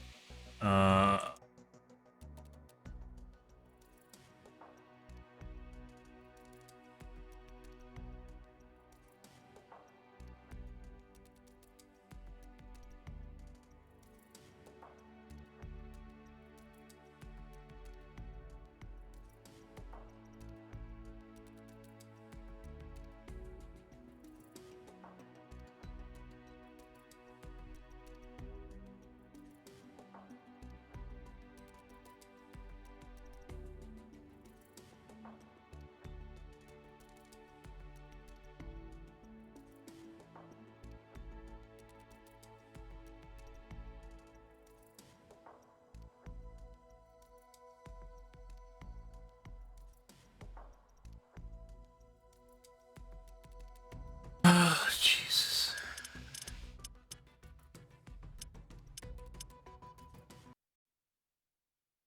This is well, this is more than a tech stream, guys. This is hunting for Easter eggs right now.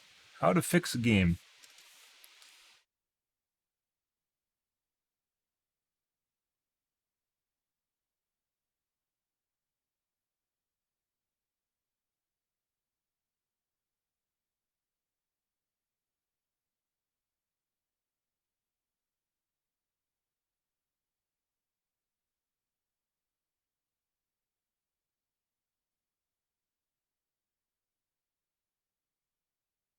Unlock all. Probably gonna break shit.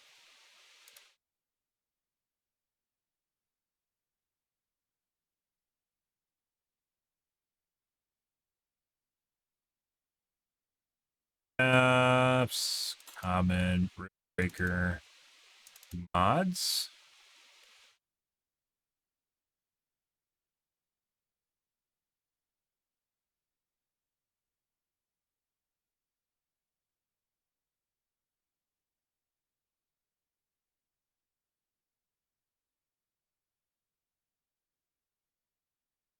Zip it in the mods folder. Coming out, beginning of the line, dash dash.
I'm not on an apparently this is for experimental branch. I'm not even on experimental branch. I'm on the normal fucking branch.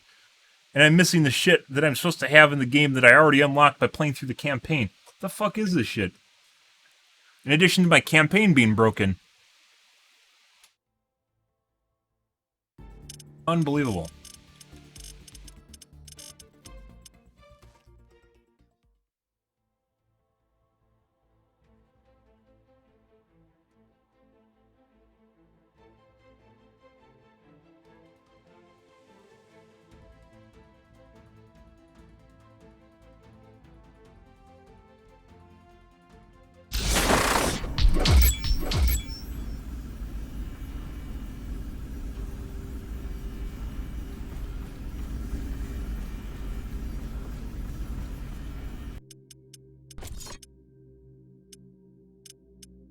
Hey, look, a mini miner.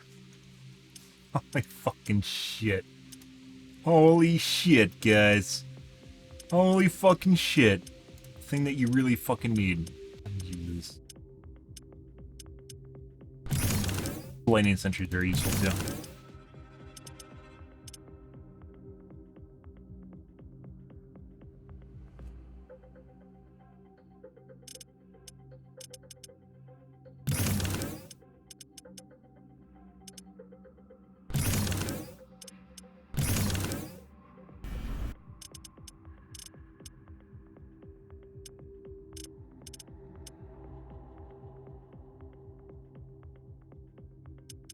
Close the game, delete the file.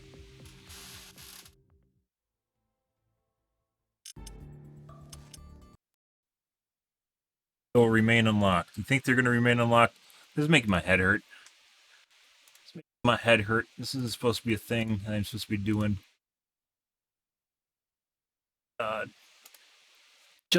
We spent the last hour, guys, just like debugging shit. And that doesn't count when we were trying to make the campaign work when it stopped, like it just broke. After a mission, it stopped working. Yikes. Very frustrating. I shouldn't have to download files from a Discord and move them to a specific spot in a folder and then comment stuff out and then open the game to fix a bug and then close the game and then delete the file.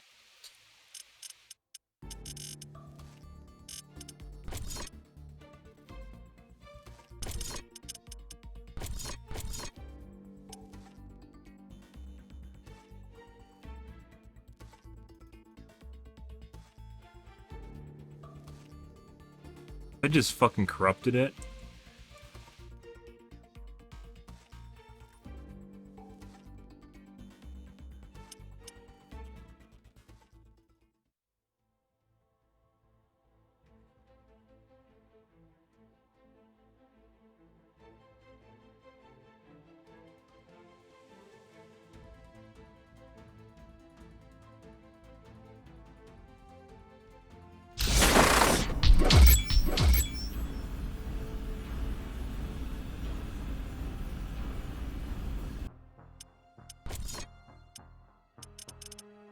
They're all here still.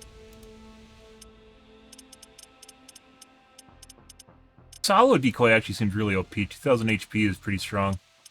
Maybe not, actually. It's like 10 times your health. But it's like 2 walls, I guess? That could actually be very powerful.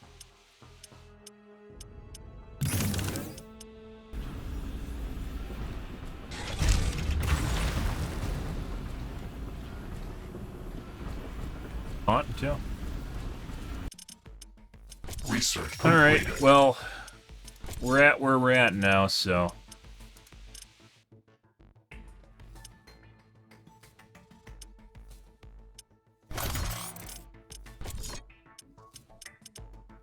I was just researching something I didn't even want to bother with.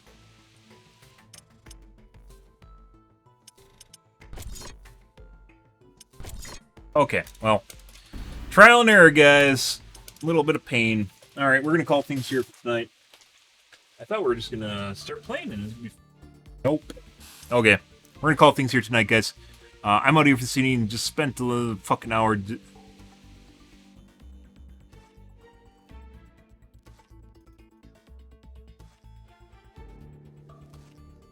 diagnosing that, so...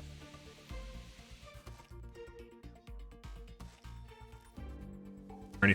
I'm out here for this evening, guys. If you're new to the stream, you enjoyed the bullshit, you enjoyed the fun, you enjoyed me troubleshooting shit, make sure to follow in the top right-hand corner. I use stream every day from evening to late night, GMT-6, so 8 to 9 p.m. Central Standard Time to 1 to 2 a.m., give or take. Depends what's going on in my life, what's happening, etc., etc.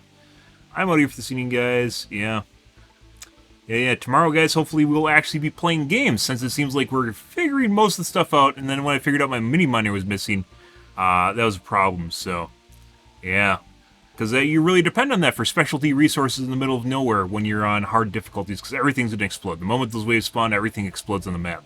So you can't realistically go make a random outpost in the middle of nowhere, because there's no way to defend it. It explodes constantly, so... I mean, technically, you probably could maybe with husks, but even with husks, like the nodes are going to explode on the way over. The energy is going to explode. We'll figure it out. But mini miners are very, very important later on. So, yeah. Alrighty, guys. I'm out here for this evening, guys. Thanks for watching my stream as always, and I hope you guys have a wonderfully fantastic Sunday night and Monday morning. Have a good day, guys.